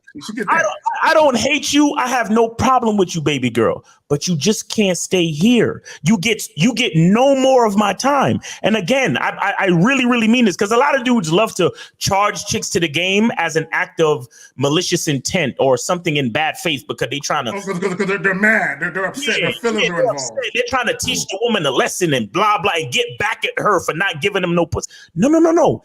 Baby girl, it's your pussy. You have every right to do what you want to do with your pussy. But if you're not sharing it with me, you get no more of my time. Period. You know why, Miles? Because I'm non-sexually celibate. Right. That's what the fuck I am. I know who I am, and I know what I require.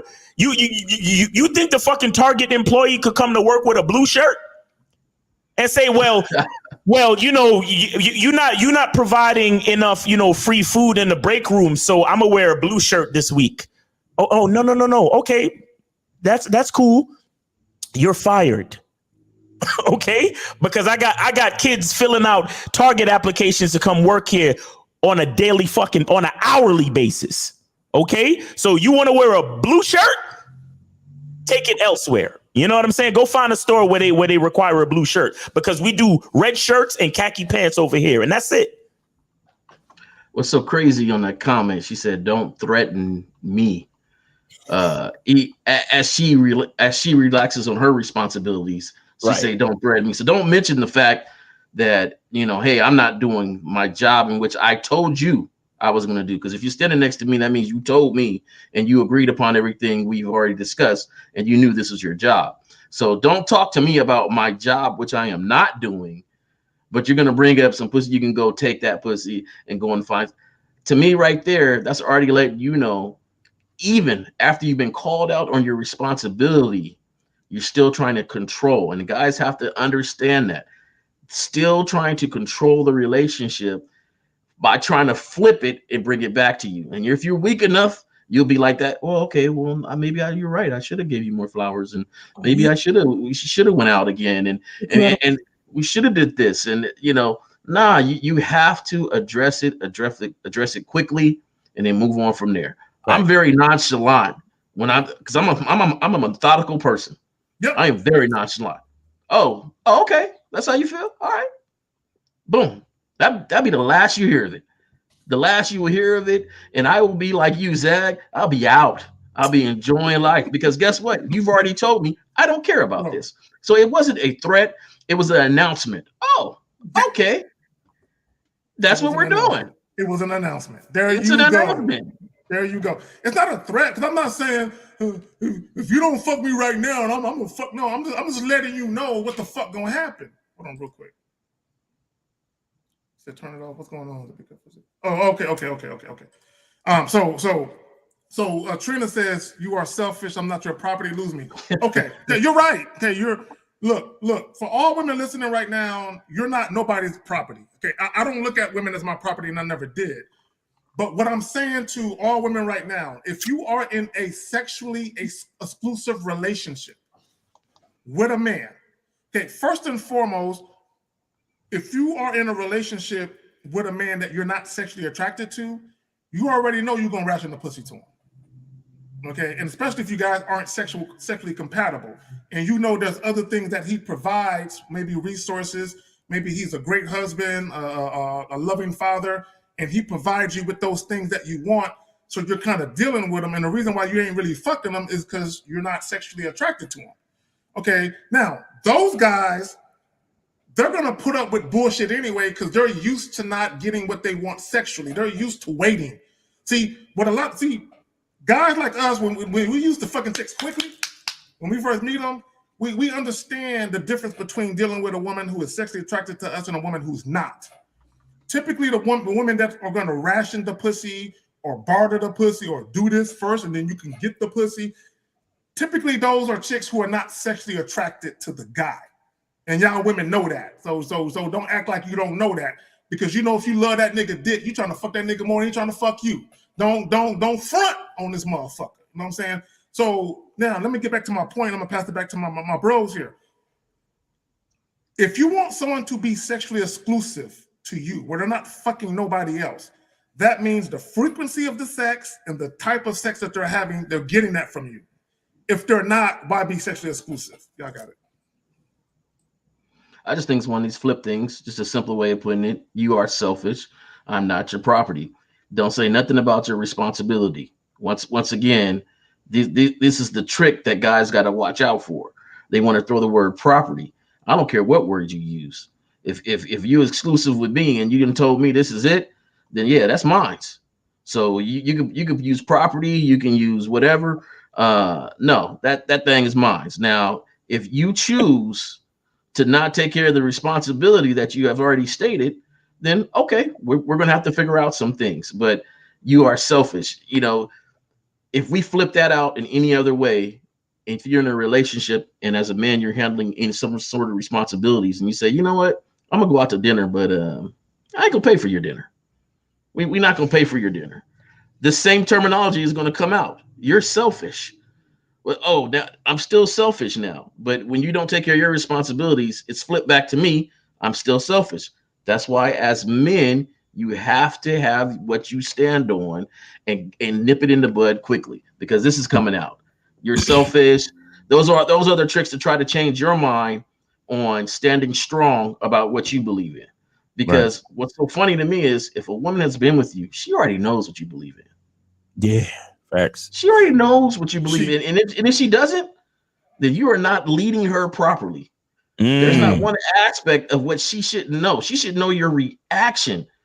Have y'all ever got that phone call where they try to represent the call before they tell you what's going on? Because they already know your reaction. Like, okay, let me just go ahead and let me just go ahead and get this out the way right now, because I know how he's going to react. Hey, I had to run. The kitchen's not really totally clean yet. So when you get home, I'm just letting you know this will be here. No. Well, that's because she knows your reaction. This should be no different. She should already know how you move as a man when it comes to this subject. Which is why, Jay Roman, when I had the situation happen with the young lady, And I said, hey, I'm fucking out the way. And she grabbed me by my hand and took me into the bedroom, broke me off. And for the next 6-7 days, she proceeded to break me off because she forgot for a moment. And we talked about this earlier. Sometimes when you're in a relationship for so long, they forget you that nigga. And then when you say certain things, they get that cold chill like, he's still that nigga. You know what I'm saying? Because he just told me some shit to remind me that he that nigga. So her thing was, I know he can get other women. I know he can go out there and get other women with ease. I don't want him to. You know, we had an arrangement, and I want him to be right here. So I'm gonna do what I got to do, and I'm gonna set aside my agenda for the fact that I've been following this man all these years, and for whatever reason, maybe she heard some bad advice from somebody. Maybe she complained to another woman. He don't take me out like he used to, and she said, "Well, girl, don't get that nigga no pussy then." And then she listened to some bad advice, maybe, and she fucked up and realized I'm the nigga that got the most sway in this bitch. You know what I'm saying? Don't listen to that other motherfucker. And then she realized real quick how it was gonna be, and then she got her mind right. Now, Trina Hearn, this is nothing personal. We just conversating. And we talking like adults. So she says, do your thing. I ain't mad, whatever you like. But I got skills that paid my bills. Okay, cool. Thank you. Now, unless you were adding to what I'm on, it's not about that. Hold on 1 second. Yeah. Can I just interject? Because I truly want to put a stop to this back and forth with some random. Call in, guys. 516-387-1224. 516-387-1224. Yeah. I'm like, whatever, man. Again, if you're not, I welcome female dialogue, but if you starting out with shaming language, then I know you're not speaking in good faith. So we don't need to. I'm good. You know what I'm saying? Me personally. Yeah. Like you said, any questions or did you have any other videos to play? Any clips? No, that was the last one. And let me just say this. I want to go back to the last video that we saw, where basically his woman wasn't having sex with him because he wasn't being romantic enough or taking her out. Now, this is what I will say in the defense of women. This is what I will say, and I've said this before. Mm-hmm. If you're the type of guy where you started off doing all those dates and taking trips with her and all that fly shit, and then you got her used to that, right? And then as the relationship progresses, you start to peel back and you don't take her out as much, you don't do as much, and you kind of feel like, I got her now, so I don't got to do all that fly shit. You got a call? Yeah. Okay. All right, cool. Then in that instance, I'm going to blame you men because you're not being consistent. You got Exactly. Let me see. So we got 984. You're on live with K Zaggin, J Roman, and Miles on the Manhood is the Skill Set Show. Name, age, and city. What's up? This is Peach Rose. Good afternoon, gentlemen. Good afternoon. I'm 27. I'm in Fayetteville, North Carolina. Mm-hmm.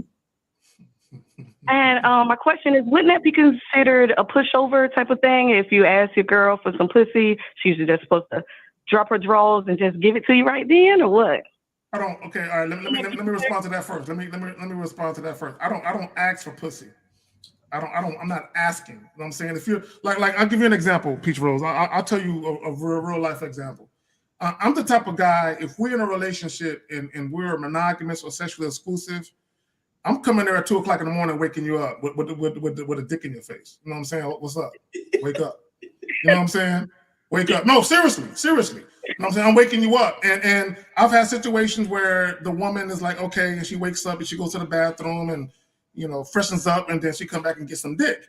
I've had other situations where she says, I'm tired. Can you give me an hour? I'm like, all right. It's 2:00, 3:00. I'm coming back in exactly an hour. You're going to get this dick. You know what I'm saying? I'll come back at 3:00 and she getting woke up with a dick in her face again. Right. But I've also been in situations with that same woman where she's waking me up at 2:00 in the morning and she mounting me and shit. You know what I'm saying? She taking my dick out my drawers and shit. Right. So it's a twofold thing where we are sexually attracted to each other, and it's a twofold thing. So to me, I'm not one of them dudes where you're gonna put me on a schedule. Mm-hmm. Well, you know, every Tuesday and Thursday is your day, assuming that we go out to eat first. Oh, fuck that. So Peach Rose, you based on your question, you think that men and women are equal, huh? No, not at all. Because I was agreeing, like, yeah, women are considered your property once you're taking. So wait. So in your question, who's the pushover? Wait. Hold on. In your question, who's the pushover? Because you said if a man wants some pussy, then you just supposed to, you know, just give him the pussy. What exactly? The question for the show has nothing to do with a woman. This is about a man showing leadership for his relationship. That's what this is about. So you asking about the woman being a pushover, that means that you thinking that somewhere along the way, men and women are equal within this dynamic. That's not what we're talking about at all. Oh, okay. My bad. Yeah. I thought it was more so don't allow the woman to be a pushover to you if she's withholding the cat at that time. That's what I thought. No. It's again, we're talking about men who are simpletons. And I'll be honest with you, Peach. You don't sound like a woman that has a problem with giving it up on demand. Well, Peach, let me ask you this question. Peach, listen. Peach, but something had triggered me. Peach, listen. Let me ask you this question. I need you to answer this question. If you're with a man, right, and so far during the course of the relationship, you have a certain place in your heart for him. You admire him, you respect him. But then somewhere along the way, you realize the fact that you can control his decision making with whether you offer him pussy or not. How you gonna feel about that, man? Oh, that'll make me dry up. I'm already a supervisor. Exactly. There you go. And it's all the point we're trying to make. That type of brainwash. We tell guys real quick. If a woman realizes she can control you with sex, she doesn't fucking respect you. That's all the point we're trying to make. Yeah, you got it, J. Roman. I just want to ask Peach, as a supervisor at work, do you ask for people to do stuff or do you tell them to do stuff? Oh, I tell them. Okay, so and you want results when you tell them to do it, right? Absolutely. Yeah, and that makes as a communicator in a relationship, you know, there might be things that need to be asked, but there might be things that need to be told. So if we come in one day and somebody tells you what they need, are you going to tell me that you're not going to react to their needs? No. Very compromising. Okay, so that would be the same in the relationship. So you wouldn't feel like a pushover, and really you wouldn't feel like a pushover. Sometimes we ask questions for other ladies and stuff like that, but we really need to be concerned about ourselves, because now in the relationship, you're only with that guy. And if that guy asks you, say, hey, this is what I need, it sounds like you'll be able to give him that. Yes, sir, I will. I agree. So let me ask you a question. So Peach Rose, out of all the relationships you've been in, were you always sexually attracted to the men you were with? Yes, but society wouldn't deem them as sexually attractive. So, but from my perspective, it don't matter. It don't matter if society deems. It's about you and how you feel. So the men that you were sexually attracted to, once you guys started actually having sex, would you say that? Now, be honest. Did you ever get into a relationship with a man that couldn't satisfy you sexually and take care of your needs sexually? Yes, actually, the longest one I was with, which was about 7 years, we broke up because of that. And wait! You broke up because of what exactly? What happened? You broke up because of what happened? Well, he was my first. Basically, I wanted it every day, 2 times a day, and he couldn't give it to me. Y'all don't have to believe me, but that's what happened. Okay, no. I'm glad you said that. Hold on. I'm glad because that goes to the point that I've always been trying to make. When a woman wants to have sex with you, when she lusts for you, she doesn't ration pussy out to you. She doesn't barter sex to you. Right. You're not going to be in a sexless marriage or relationship with a woman who wants to fuck like that.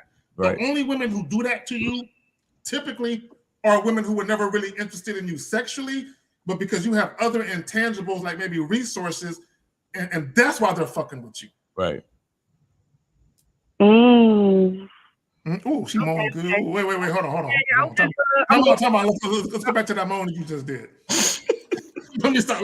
Let's go. Wait, let me ask you a question real quick. So when y'all first got together, was he giving it to you 2 times a day, every day, like you wanted? Yes, but it was me like taking it. So see, here's what I talk about. If you start out not controlling the dynamics of the situation as the man, as the leader, if you start out not having any control over the dynamics, it's ultimately going to fail. Ultimately, it's going to fail because what that man was supposed to do, he was supposed to calm your ass down, give you the dick when he saw fit to give you the dick. And if you behaved out of pocket, then that relationship would have been over early and y'all wouldn't have no problem. Do you get what I'm saying? But because he allowed you, I don't think a man is supposed to say if a girl giving up some pussy and that's your girl, you're not supposed to say no. No. We say no out here. We say no around these parts. To you. That's what I'm saying to you. See, a man who's a leader and who is constructing the development of his relationship in a certain way, he's going to set parameters and boundaries. And if you respect that man, you will follow those requirements. Now, the point I'm trying to make is if you just want it two times a day and you don't give a fuck about this man's boundaries and respect his rules, then the relationship just won't work. And you don't have to. The 7 years that you wasted would have been done within the first month. And you would have got with another nigga that would have gave you what you wanted. And he would have got with a woman that knew how to follow his requirements. That's all I'm saying. That makes sense. Exactly. Yes, sir. That makes sense. So from this point on, you can stop saying that relationship broke up over sex. It broke up over respect. Exactly. Wait a minute. So Peach Rose, I'm asking for a friend. Is your sexual appetite still the same? Like you like it every day? No, I use a dildo now. Since I moved out here to Fayetteville from Tallahassee, I use a dildo because a lot of people on the down low, and that's like my biggest fear. No. What I'm saying is, if you had it your way, would you like to be dick down 7 days a week? That's what I'm asking. No, The real question is, Peach. The real question is, how often do you use the dildo? That's the real question. How often do you use the dildo? Almost every time Steve ends alive. So that's every day. Oh, wait a minute. Oh, Steve. Steve. Well. Wait a minute. Oh, Steve. Hey, somebody looking to get flued out. Steve, we knew he was in the chat earlier. If you heard what she just said, she's turned on by your live streams. Every time Steve ends alive, that's what I'm talking about. So Peach, are you wet when it ends? I'm aroused, yes. Yes. Steve, if you're listening, fam. The man mindset is in effect in the building.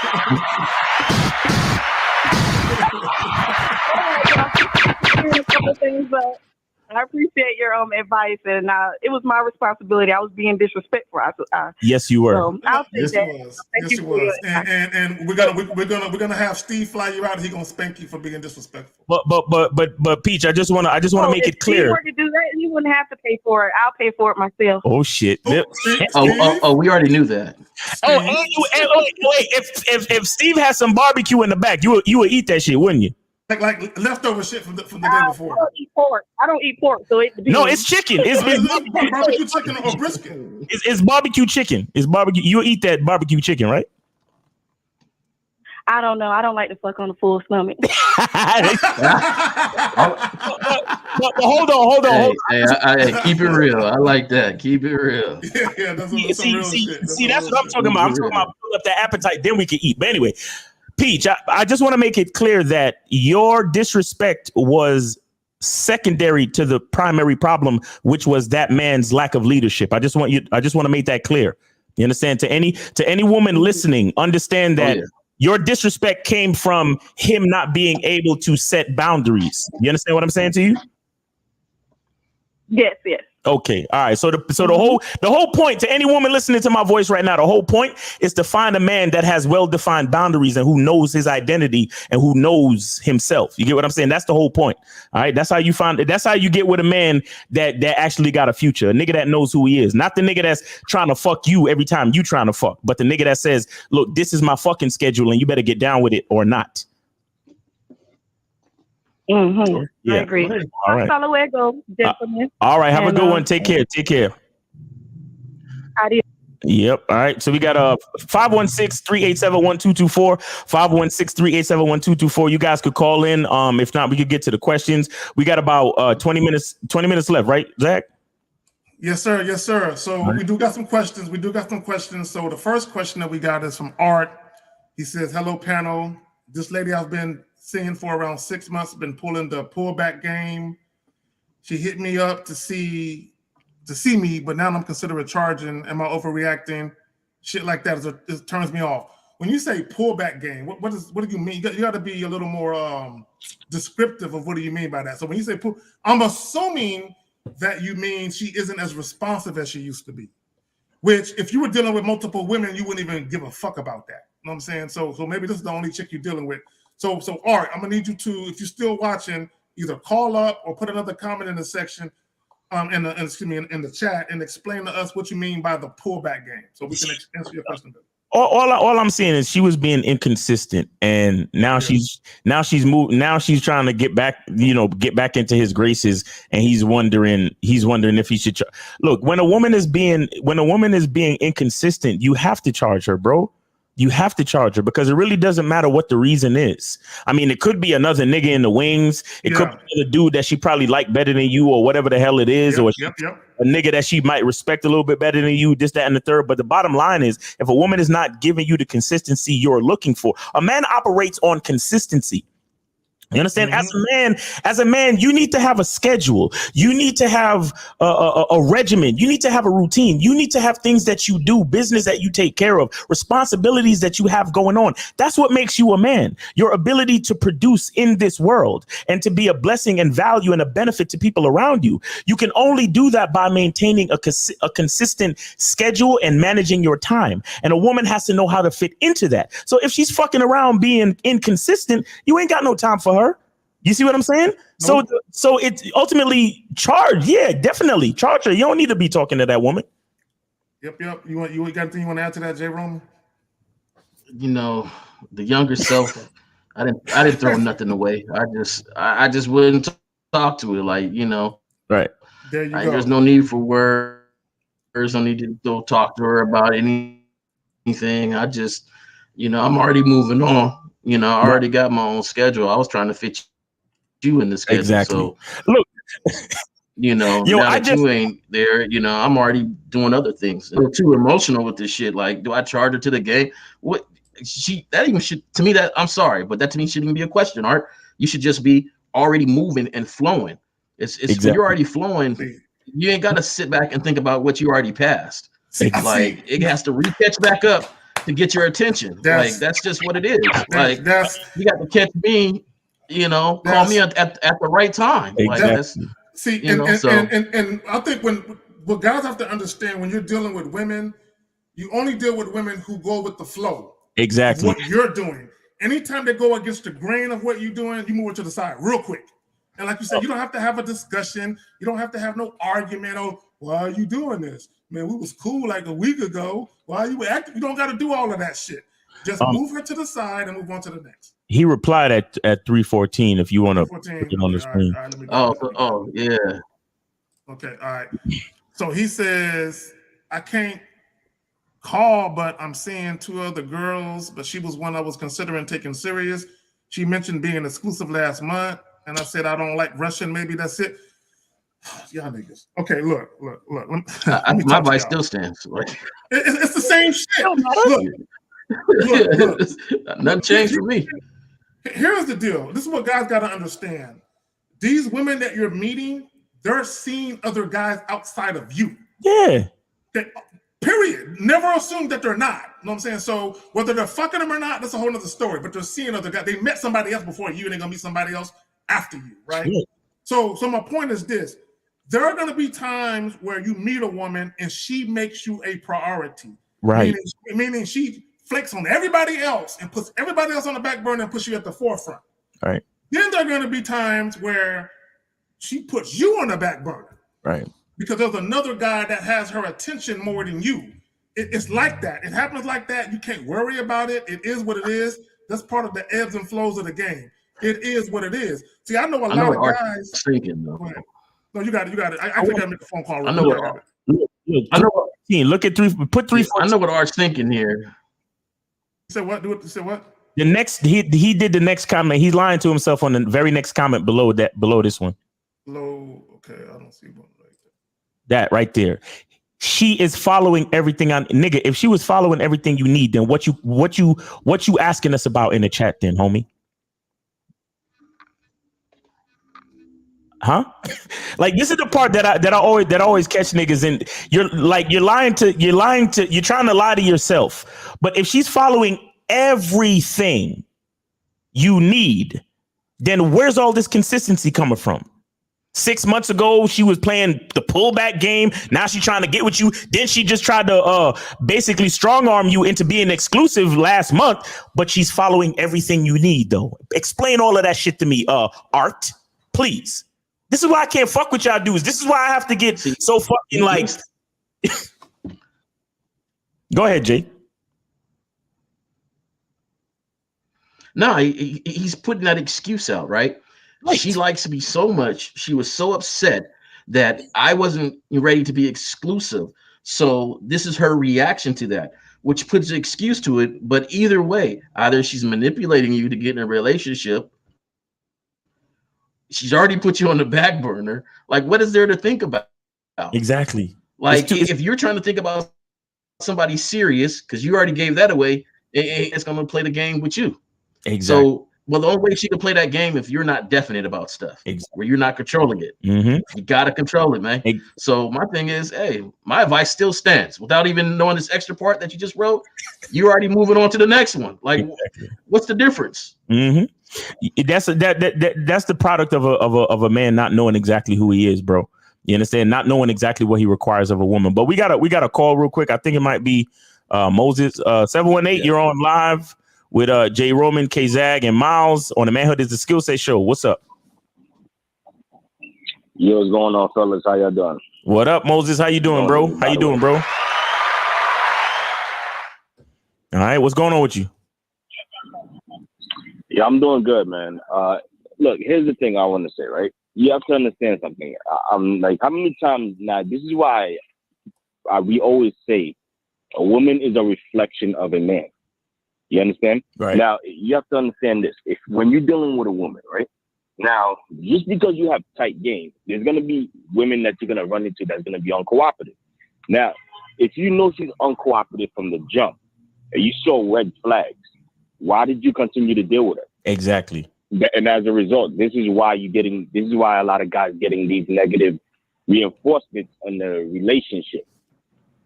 You understand? Exactly. So that I just wanted to put that out there. You know, so therefore, like, another thing is that this is why there's abundance of women out there. Like me. Like, look, I'm having a great time out here interacting with women. Mm-hmm. You understand? Like, when I run into a woman, she's uncooperative. I'm leading the situation. She's uncooperative. I drop her quickly, and I just move on to the next. You understand? To be realistically, I'm gonna say this, and I'm gonna get off here. I rather not have 0 chicks on my roster. Not to say that's what I want, but I rather have 0 chicks on my roster and keep getting rejected all the time than to deal with a woman who's just shredding up my time, who just pretty much using me to be her fucking maintenance cleaner or something. Right. You know, exactly. I just wanted to say that. So thanks for taking my call, fellas. All right, Moses. Hey, appreciate you, man. That's the boy Moses out there, man. Yes, sir. Yes, sir. All right, we got another call. We got 447. You're on live with K. Zaggin, J. Roman, and Miles on the Manhood is a Skill Set Show. What's going on? Hey, how you doing, guys? This is Art calling. 32 years old from London. Okay, what's going on? This is Art from the chat. What up? Yeah. Just wanted to call just to put some more clarification. Maybe it's the same result, but like basically, So at present, I'm seeing maybe, including this girl I'm talking about now, 2 other girls. But the one, the main one that I'm talking about, she's the one I've been seeing for quite a bit now. I've been taking it easy, you know, like I see her once a week, all that kind of stuff. Like, I don't sleep over, all that kind of stuff. And I know what her situation is like, according to her at least. And I didn't ask for the information. She just, I don't know, she just brought it up. But she was, she's seen someone else as well. So I'm like, okay, cool. You do your thing, I'll do my thing. Anyways, as time's progressed, you know, I thought, let's elevate the situation a bit more. So I started, you know, going out, taking her out and stuff, and she'll take me out. You know, it's just like, you know, smooth sailing. And in my experience with her over time, I'm seeing aspects at the present as we go along that I'm like, okay, this girl's pretty cool.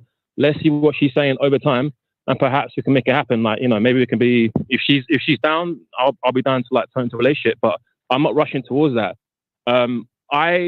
Her and I, we have like a set way we communicate in terms of frequency, in terms of like just, you know, just how we communicate. And recently it's changed, which kind of caught me by surprise. So I was just like, okay, like I was just wondering, is this something I'm doing? Am I giving it too much attention?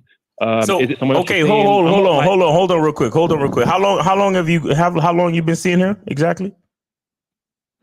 Probably like 6-7 months. 6-7 months. Now, you guys have been communicating at a certain dynamic and frequency for how long? I would say ever since maybe July, we've been like, you know, calling, hearing. You know what? No. So since July, we've been meeting each other a bit more, maybe twice a week. And then this past month, we've been calling, and now I stay over her place sometimes. She stays over mine. This is still in 7. This is in a 7-month time span. Yeah. Okay. All right. So understand that you are making some mistakes. You're still doing a few things way too early. But I want to know what has happened in the change. You said there was a change in the dynamic of how you communicate. What exactly was the change? So basically, like, you know, we just keep up to date with what's going on, like during the day. Like I'll text in the morning, or she will text me in the morning, or whatever. Just, you know, simple like that. And then why would you do those things? Why would you do those things? Those are things that a boyfriend does. Is she your girlfriend, or are you her boyfriend? No, I'm not, and she's not. So why are you texting in the morning? Why are you giving morning texts? Why are you doing this? I mean, I'm just not like, hey, good morning, queen, all that kind of stuff. It doesn't matter, it doesn't matter. It doesn't matter. Why are you texting her other than texting her to set up a time for y'all to meet up? I don't know. I just okay. Perhaps like okay. All right. Your first response was I don't know, and then everything else after that was that is the sound of a man who doesn't know who he is. Okay, you don't know exactly how you want to construct this dynamic between you and this woman. This is why things are faltering all around you. Do you understand that? Let me ask the caller this question. Now, hold on real quick, Art. Now, think about what I'm about to ask you, and please be honest. Okay. Do you feel your desire to call her or reach out to her as much as you do you feel like that's something that you want to do, or that's something that you have to do to keep her interest? Good question. All right, from the bottom of my heart, like, I don't have to reach out to her. You know, answer the question. You don't have to say from the bottom of your heart. Just be truthful and honest. I hate. Just answer the question. You know, that's you're represent yourself as a man. Just what do you say? You don't have to convince us you're telling the truth. Just tell the truth. Yeah. Again, do you? I'm gonna ask you the question again. Hold on. Think about the question. Okay, yeah. When you wake up in the morning, you be like, I miss her. Or do you be like, you know what, I got to reach out to her. I haven't talked to her in a while. I want to make sure she knows I'm still interested because I don't want her to lose interest in me. Which is it? Neither, to be honest. Like, I'm more focused on my own situation at the moment. Like, okay, all right. Then why are you telling her good morning? Art, hold on, Art. I'm not. We're not going to get past this part of the conversation if you can't answer the question directly like a man should. Do you understand what I'm telling you? And if you can't answer the question, then I'm gonna have to. We got other questions in the chat that we could answer. We don't have to spend time on the phone with you, bro. We don't have to spend time on the phone with you. So here it is one more time. Are you texting her? Are you texting her because you actually want to communicate with her, or because you feel that you need to keep her interest? I text her because I like to communicate with her, because I find her interesting as a person. I like to hear what she's got to say.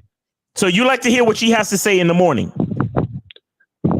No, just in general. No, maybe not. I might not text her straight in the morning. She might hit me up in the morning, and I'll, in the afternoon or whatever, or later on in the morning, I'll hit her up. But like, I'm not reaching out to her because, like, I feel I have to make things like consistent in terms of her attraction. Like, if she's not into me, she's not into me. She's okay. All right. You want to make her exclusive, huh? I have one more question for you. What do you enjoy the most, when she's physically in front of you, or when you're texting or calling? Which one do you enjoy the most? Of course, when she's in front of me. Okay. So this is why I need you to focus, because it's only been 7 months. You're doing way too much. It's only been 7 months, bro. You're spending the night and you're overly communicating with her. This is not something that you need to do. When you text her, you need to text her to set up the next time for you guys to meet face to face, because that's what you like the most, right? Yeah, I agree. Yeah, that's the part you need to focus on, bro. Everything else is fluff. Everything else is fluff, and it can be taken as insecurity and you just communicating with her to keep tabs on her. Do you understand that? Does he want to be in a relationship with this young lady? Yeah, he does, but he don't want to say it. No. Honestly, like, I'm. Caller, are you falling? He does. Are you falling in He love? does. Are you falling in love? Are you in love? I mean, just be honest. No, caller, we're not gonna make fun of you. K-Zagging. I will. Yeah, no, I damn it, Miles. I was too. You shouldn't say it. Go ahead, caller. Go ahead. Caller. Listen. Look, bro, tell me, how fit is she, mate? Proper fit. Huh? She's fit. Yeah. She's fit. She's a 10. She's proper fit. She's See, this is, he's doing the exact thing K-Zaga always mentions. You are acting as if she is your girlfriend. You are giving her boyfriend vibes. You guys are staying over each other's nights. You're talking about each other's days, what you guys are going to accomplish that day. You're checking back up on her. You're doing all the things a boyfriend would do. Then she asks you, yo, what's up with this, me and you being exclusive? And you're like, hold on. With the pushback. She steps back away. You're sitting here pondering why she stepped back away when you already know why. And then you're wondering, well, should I get rid of her? Should I charge her to the game? See, you've already given her the sense that she's going to be the one controlling this relationship. Right. Well, not only that, but Art, what you don't realize, bloke, is that you're being inconsistent because the energy you're giving her to spend the night. Look, let me ask you a question. Does she hold you throughout the night? I mean, yes. Say yes. See, you laughing because you know it's true. So caller, does she lay on your chest and like she makes circles in your chest hairs and shit around your nipples? Does she do that type of shit? Caller, and I'm being facetious when I ask that. But the point I'm trying to make. Go ahead. You got it? Saying, like, no, when we're together, like, it's nice, it's chill. She's on my chest. I know it's nice. All right, be honest with yourself, then, man. Be honest. So, Paul, let me ask you another question. Do y'all take showers together? No, we don't. I promise you. I'm really surprised because I would have sworn you'd be washing her hair and shit. So look. The point I'm trying to make, caller, is you're blurring the lines, and I want people to understand. There is nothing wrong with meeting a woman and over time, y'all spend a night, y'all like spooning and forking and all that type of shit, sporking, whatever the fuck y'all do. I'm not saying there's anything wrong with that. Okay, what we're telling you is make sure that you introduce it at the right time when you're ready to take it there. Because once you take it there, it's gonna change how she views you. And it's gonna change how she responds and reacts to you. See, what y'all like to do, y'all like girlfriend energy. You know, y'all like to be held and y'all like to watch movies with the bitch bunions all in your lap and you stand on her toes. Y'all like to do all that type of shit. Okay, but what happens is over time you realize that you either don't like her as much as you thought, or the other women that you're meeting and you realize I'm devoting too much time to this woman where I can't see this other woman, and then you get caught up in the situation, and then you want to pull back from what you're doing, and then a woman pulls back, and then you get in your fucking feelings. Exactly. You acting like Art. No offense, man, but you're acting like a bird. And the reason why I'm gonna tell you is because you would be exclusive with her if it wasn't for the fact she was seeing other people. You know what I mean? You got to be honest with yourself. Like that's what I'm saying. People, you know, we lie to ourselves and we believe it. It's the best lie you can tell is the one to yourself, because we compromise, we make excuses for it. The thing is, you really want to be with her, but she sees other people. Yeah. You know what I mean? From the bottom of my heart, you know, it's not. I could take it. I could take it or leave. Believe, you know. Do you know what I mean? But she's fit. Right, guys, she's really fit. Go ahead.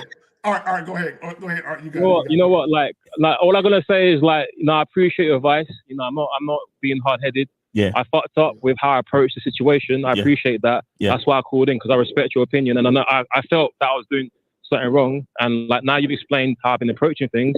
I'm gonna use this opportunity when I come off the phone just to look at how, you know, navigate the situation and learn from it. Yeah. Like all I'm trying to do is just learn and grow. You know, that's all it is. I respect you guys. Yeah. I tune in all the time. With this specific girl, like I fucked up. I thought like out of all the other girls I was seeing, I thought I saw a bit of potential. So I thought let's, you know, elevate things a little bit more. No. You know I mean? Like, oh God! Stop!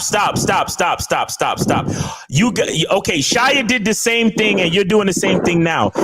When you see potential in a woman, matter of fact, listen to this.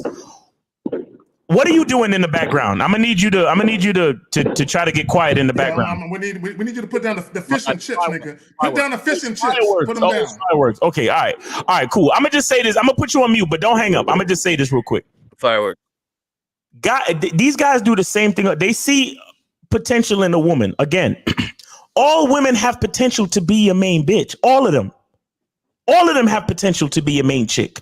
All of them have potential to get on the roster. All of them have potential to benefit your life. The one constant is you. Let me tell you something. I've been in situations where I've had rosters. You know, the only difference in how I treat one chick over the other chick is the time with which how far she is through the vetting process. Not because she's a better chick than the other chick, or because I see more potential in her or whatever. No, she's been here longer, so she's further along than the other one. But it's basically the same process between the both of them. You understand what I'm saying? Why? Because it's me. I'm the common denominator. A lot of you guys, you see more potential in the chick, so you try to treat her differently. That is a mistake. You got to run the same program with all of them. The only thing that should make a difference is how long she been with the company. You understand? So if she been there a year, then that means she got a year's worth of seniority. That's all. You understand? The other one, she only been here for 3 months, so she's still getting just dick. Mm-hmm. But if she shows consistency and shows respect to the program, then somewhere along the way, she's going to be where the one that's been there for a year is. But guess what? The one that's been here for a year, by the time the other one get to a year, she's going to be at year 2. The other one going to be at year 2. So she's still going to be getting different treatment than the other one. But it's all about time. Miles, let me interject something real quick. And this is the mistake that a lot of guys make, and you're making the same mistake, Art. You are allowing your feelings to guide you. Yeah. You are allowing, the reason why the vetting process exists is to police yourself. It's to police yourself. Boom. That's a fact. Okay, so let me just say this, because Art, I've met chicks, and I knew right away all she gonna do is get some dick. I would never treat her any. She just gonna get some dick for a little while, and I'm gonna be done with her.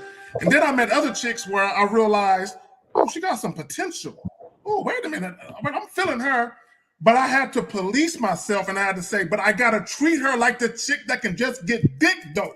Exactly. So that way I don't fuck up and jump the gun and invite her into my life and do shit too soon. And now I'm all discombobulated and my feelings is all involved, and I'm like, but I really like her though. And I'm saying, no, nigga, you gotta police yourself. Part of leadership. Is you gotta mitigate the woman and you. And you. So this is why I'm very, and I think it was Jay Roman, he might have said it, very methodical. Somebody said, one of y'all said it. I'm very methodical about my movements, nigga. I don't switch up. I can't switch up because I'll fuck up. Y'all got it. Exactly. So is Art still on the line? Yeah, Art's still here. Yeah. I'm gonna talk to Art. Yeah. Art. Hi, how you doing? Hello. All right. So I want to ask the question. I just don't want to assume. I'm gonna ask the question. Is the reason why you're not exclusive with her is because she's seeing other people? Nah, it's not that at all. Because from the get-go, like, I knew what her situation was. Like, my whole thing is, like, I can't control her if she's going to see other people. Like, let her do, like, her thing, because she might see someone else that's suited for her, and vice versa. I might see someone else that's more suited for me. This whole situation now is just feeling things through. I just got carried away, and I fucked up in that aspect. I accept that. Okay, so my thing is this. Then what is the question for? Because if she's just one out of the three, and she's not acting the way you want her to act, or she's not responding the way you, then what's the question? You should already know your program has a certain vibe, has a certain movement to it, right? And if she's not on that movement, then there's really not a question, because you should know what you need to do. Because you have your own I agree. movement, your own vibes, your own manhood, how you stand and how you react to things. So my thing is, hey, I like that one, but it's not going to work. And that's the thing that men try to do. We try to force it because you like it. But that's the problem, though, because now you're going outside of your own program, the own things that you told yourself not to do. No, I agree with you. And I appreciate you taking time out to explain that, because that's what I was doing exactly, and that's why I'm in this stupid situation, to be honest. Like, in terms of my mindset and how I'm approaching things, so like it's true. Right. And it goes back to knowing yourself. Okay, this is why I say your responsibility to you and to the woman is to mitigate her or manage her and police yourself. If you know yourself, you know that you have to move a certain way so you don't fuck up and do goofy shit. Okay, you're just making sure. See, a lot of guys, y'all get caught up because maybe your family members is telling you, man, you can't keep her around forever. You got to make a commitment at some point, or somebody is telling you, man, you got to find chick, bro. Man, if you don't wrap that shit up and tie her up, somebody gonna come along and take her from you. So you start doing goofy shit. Lock it down, brother. Lock it down. I got the padlock on the bitch now. You know what I'm saying? And what happens is you realize it looks good, man. What are you waiting? Yeah, but you realize and see and the trepidation comes from, wait a minute, I really don't want to do this right now. Right. So you feel pushed into doing something for fear of losing the sex, because that's what y'all really worried about. Y'all really worried about the chick stop fucking y'all. That's what y'all can say about, I don't want to lose her love, her companionship, her affection. Y'all worried about losing access to the sex. That's what you're really worried about. I like communicating with her through text. It's fun for me. I like hearing her perspective. You know what? I gotta give it to you, man. Like you got the accent on point. Hey, Art, man, we appreciate you, man, but we on overtime and we gotta go. We appreciate you sharing your story. We appreciate you sharing your story in the chat and also calling in to to explain it to us and make it a teachable moment for everybody listening, man. So we all appreciate you, bro. Good luck to you, and just try to do better next time. And with this situation, try to maintain some type of consistency, because I don't think you're in a bad relationship necessarily. No. You just made a few mistakes. You understand? But if from this point moving forward, try to create some sort of consistency with her and see if that can work. And if not, then again, just do better moving forward. All right, bro? All right. For sure. And I'm gonna join your membership too, by the way. Appreciate it, man. Appreciate you, bro. And feel free to donate to any one of these brothers, by the way. The shit is matter of fact, hold on real quick. I think he's missing one of those real important qualities of manhood is discipline.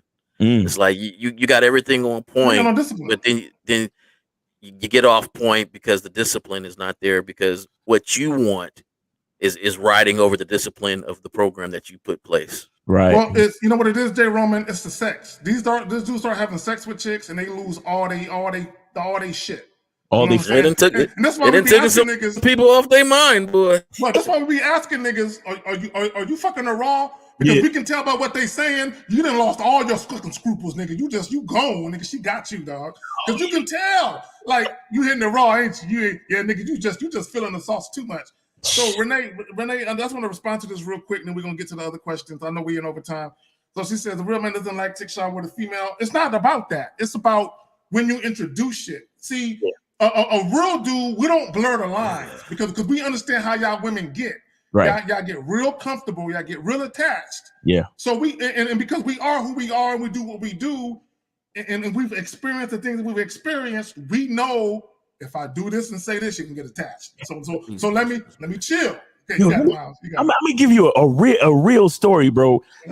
Had a joint that I was trying to groom to get on the team, and simply because it was a long episode, so there was we sweat. Both of us were sweaty at the end of the episode. Go ahead, do your thing. And so I was like, you know what? Let's go rinse off. Okay. Right. So we went to go rinse off, and she looked like the way she was behaving. It was like she was you know when you make a bubble bath for kids and they're splashing around and having a good time with soap and all this bullshit. That's how she was behaving in the shower, bro. But anyway, we rinsed off, and I gave her a towel and this, that, and the third. Now. The following time we met up and then we had an episode, but this time, I was just like, hey, here's a wash rag, freshen yourself up, so I could walk you to your car. You know what the girl said to me? What'd she say? She said, did I do something to displease you? Because she wanted a second shower. You see? Hold on, Miles.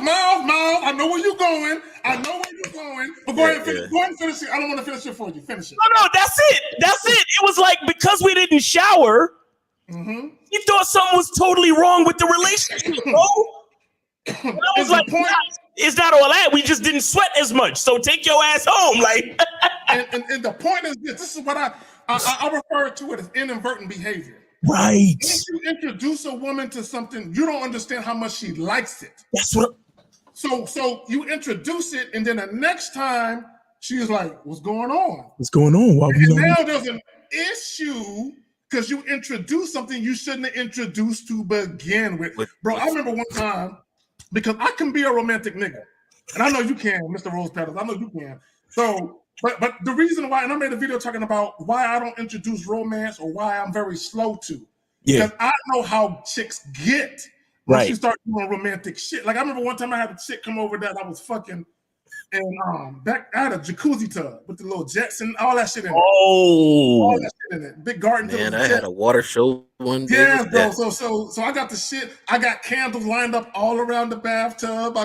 I got champagne flutes with the bottle. This nigga here. Music playing. Nigga, don't talk about me no more. Nigga. Don't talk about me no more, Mr. Champagne Flute. I got regular wine glasses. You got champagne flutes out this bitch. So I had this chick in the tub, and she loving it, bro. She loving it. Right. So at some point, you know, the next couple of times we had sex, I wasn't doing it, and she was like, "What's up with the tub?" Yeah, why we? And I'm like, "God damn you bitches," because they get spoiled easily. Look, women get spoiled easily. It's with anything, massages, whatever. Like they're gonna look for because it says something to them. And I would say to Renee, Louisiana Red here, like be honest with yourself. Yeah, you like it, but it's like when a woman says, you know, we can have sex and I won't catch feelings. That only lasts for 2 weeks. Next thing you know, my car is keyed and stuff. Like so, it's just like one of those things. Like I had a lady, she told me because she asked me afterwards. It's like, yo, what are we? I said, no, and nothing has changed. And she said, don't ever fuck a woman like that again. And then say that things haven't changed. And it was just like, yo, and then that's when you're younger, right? So you learn to half stroke. You learn to do certain things. It ain't as intimate as you think it is. Sometimes you got to that pleaser mind is gone now, right? Because we all know the pleaser mind. You going in there trying to make it a great episode and but that talks to them. So you got to be honest with yourself with these questions, and that honesty, that's my big thing. People, be honest with yourself, man. Stop lying to yourself. You can sit here and say a shower with somebody, it wouldn't change me. What's wrong with that? You know what's wrong with that. You like them showers. Listen, don't make eye contact in missionary. You fucking up. Yeah. So it's just like stuff like that. Like, come on. Don't kiss behind the knee. That's just too intimate. God damn. Suck the vein behind the knee. Now you done kissed her on the forehead and all this other shit. Bruh.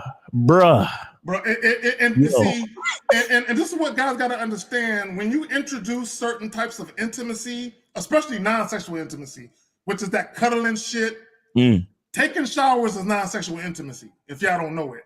Cuddling, spooning, forking, sporking, whatever the fuck y'all want to call it, all that shit is not, all that shit is, women love all that shit. Sometimes women love that shit more than dick. Right. I have one day to take the condom off to feel that. When you take the condom off, it's a whole different thing. Yeah, and guys are starting off like that. Like, hold on, man, you starting off like that? Bro, I swear it was because we were sweaty, bro. I swear to you, it didn't even dawn on me. Bro. You understand? We were because I'm a Jamaican nigga. I sweat. You understand what I'm saying? Especially when I put in some work and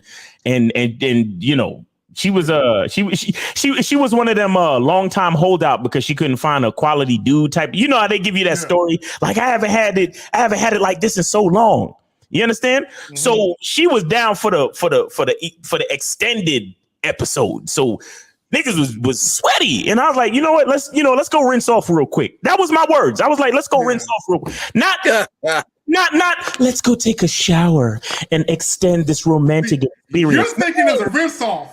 No, I was like, literally, let's go rinse off real quick because niggas is sweaty.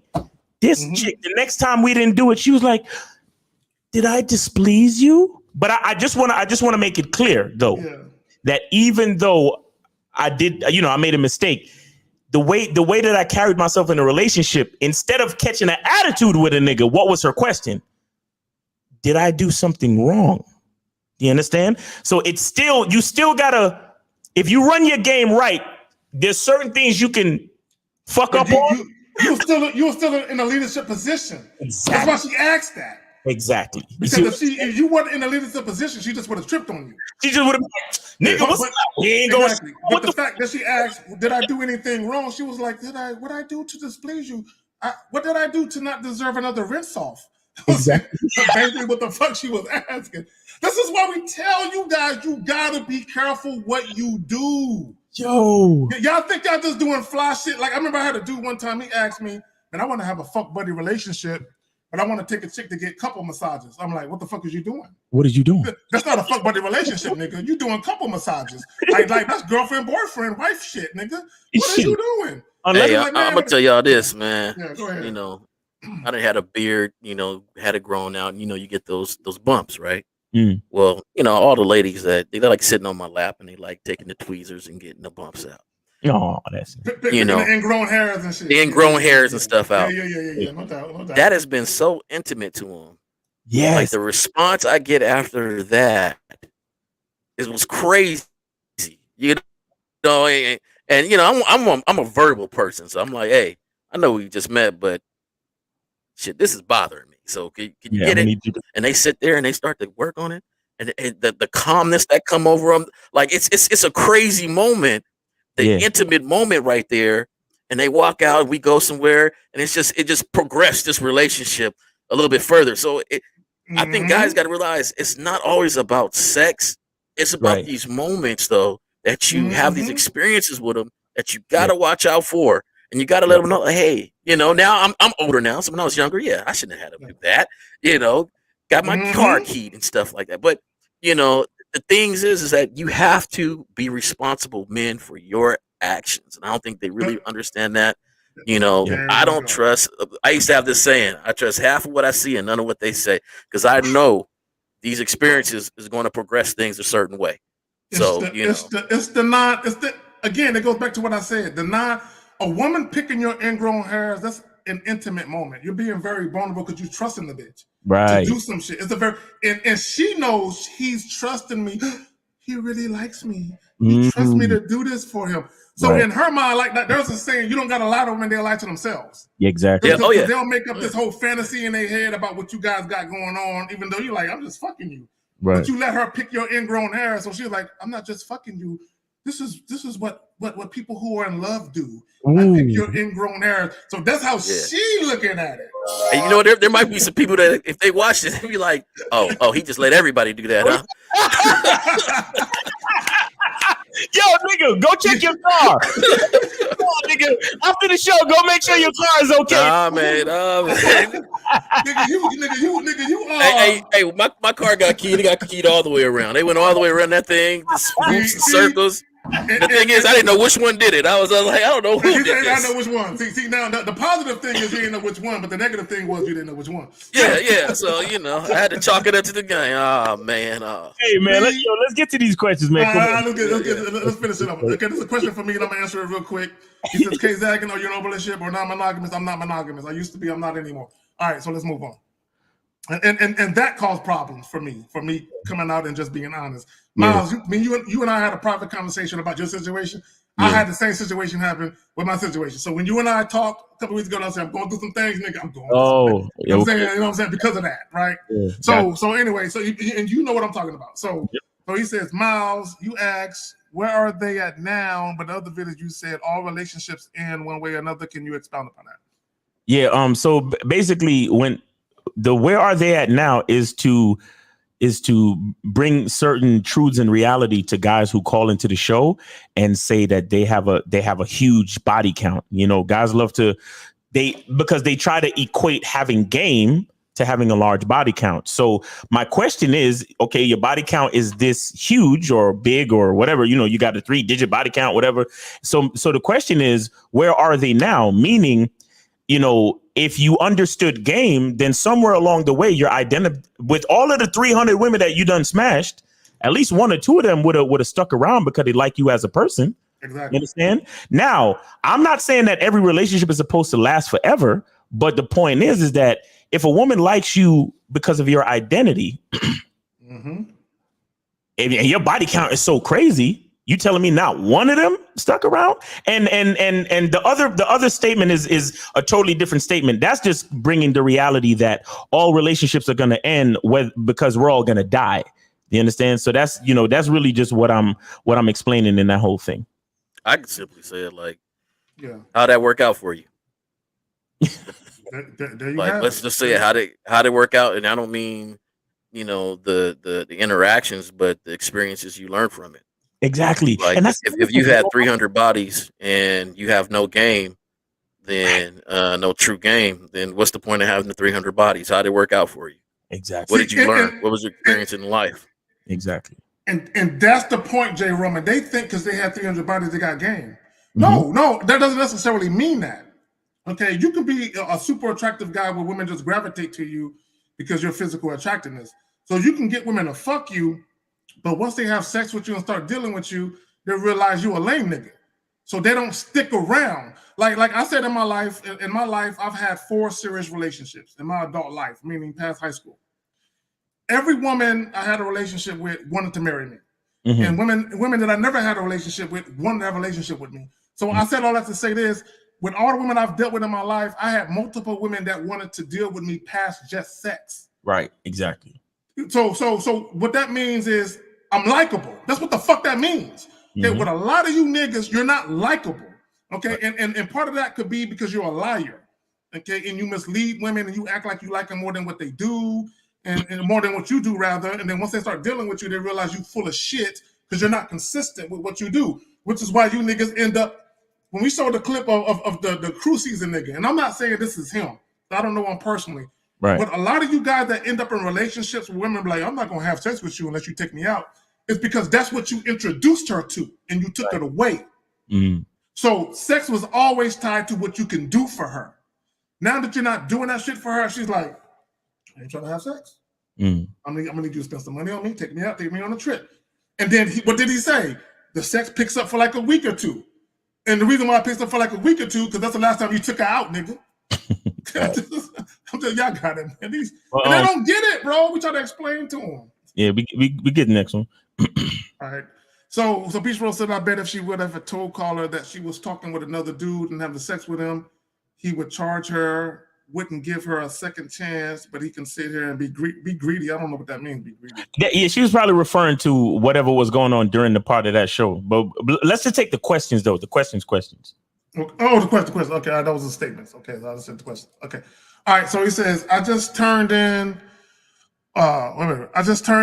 what's you got in the black hat channel? I'm going to subscribe. Oh, Jay, he feeling you, Jay Roman.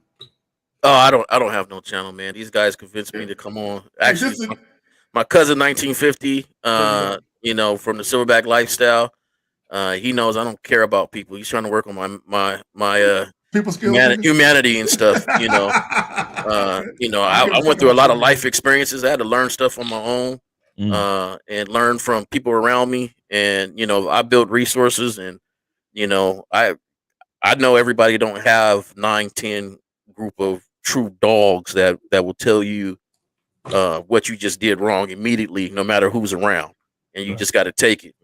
So my thing is that I don't think there's some people born with game. I wasn't born with the game. I had to learn and knock my head a lot, and I did that. But I learned from every experience, and so if I could do it, I figured y'all could do it too.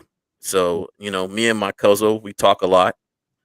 We fine tune, and we iron sharpens iron, and he's trying to get me to care about other people and teach other people what we've learned. But honestly, it's hard for me to care sometimes because some of these questions just, to me, you got to be honest with yourself, man. And so anyway, my bad, bro. I don't got one. I think about it.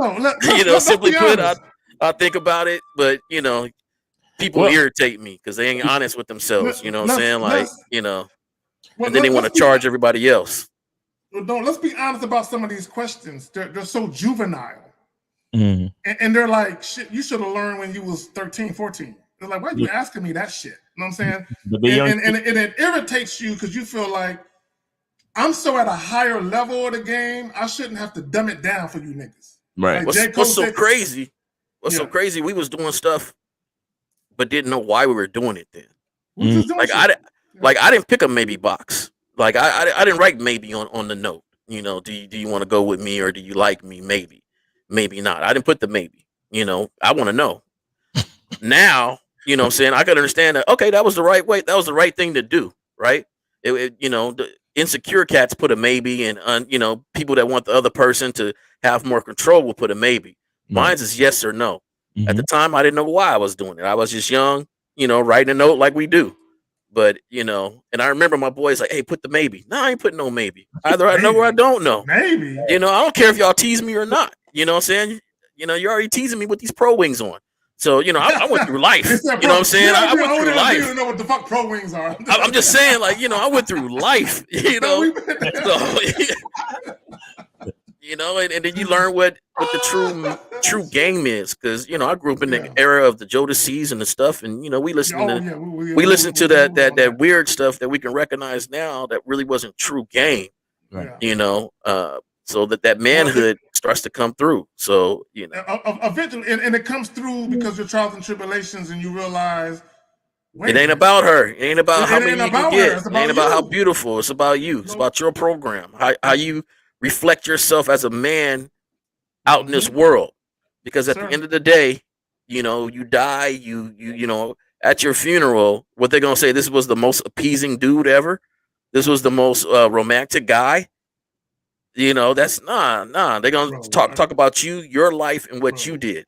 If they call me the most romantic guy at my funeral, then I didn't accomplish a damn thing. Exactly.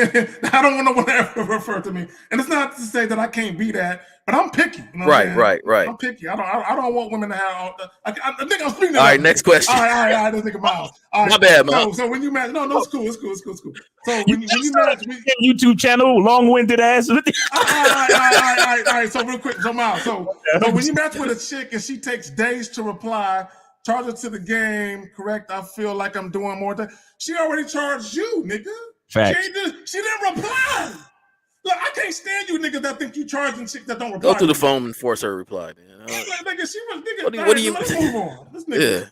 Let's move on. All right, so I've done had boyfriend things with women early 2-3 months. That's where you lose them. Yep. And they aren't really my girlfriend, and I've not had no issues while talking to other women. What is the issue with doing that? Well, good for you. Next. Okay, that's next. Yeah, we gotta move on. Okay, so the other day I charged a chick for disrespecting me, and after that, I still felt like texting her, "You a bitch." What can I do not to feel attached to these women? You a bitch. So y'all want to answer that?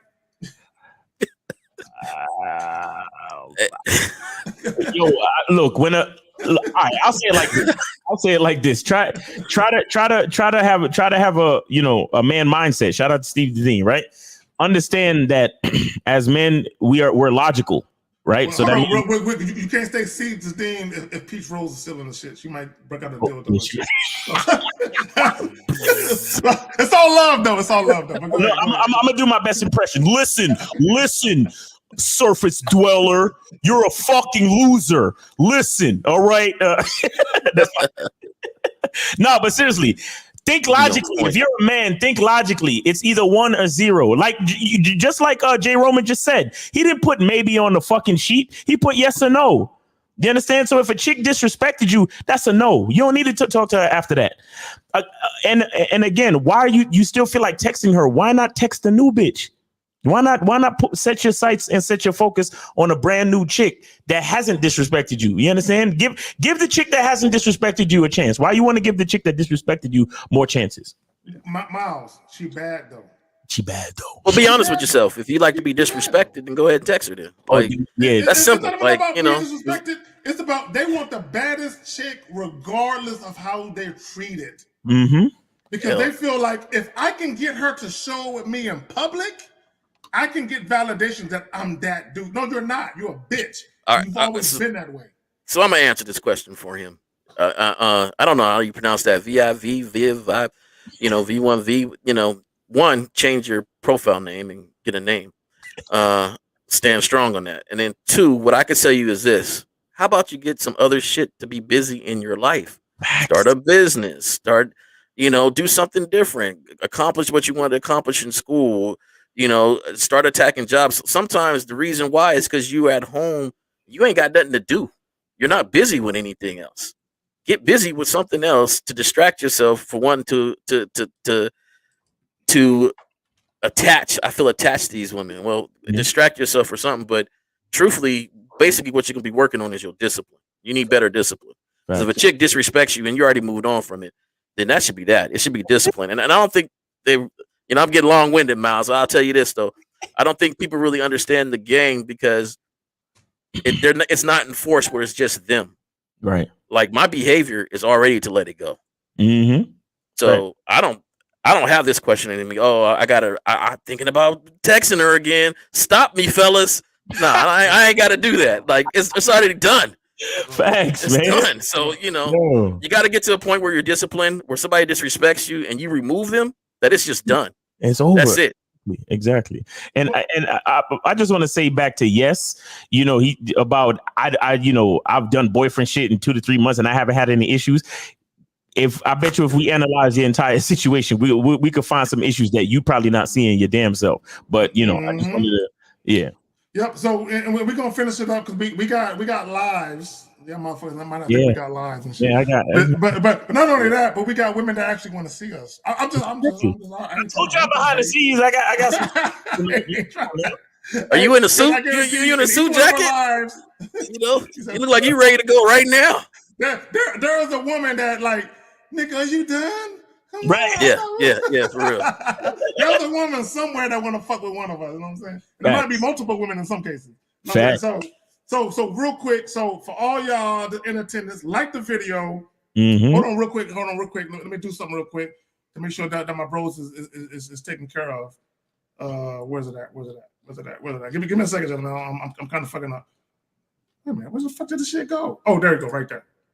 All right, so if y'all feel inclined, because I know one young man said he wanted, Jay Roman's YouTube channel. He don't got a YouTube channel, but he got a PayPal though.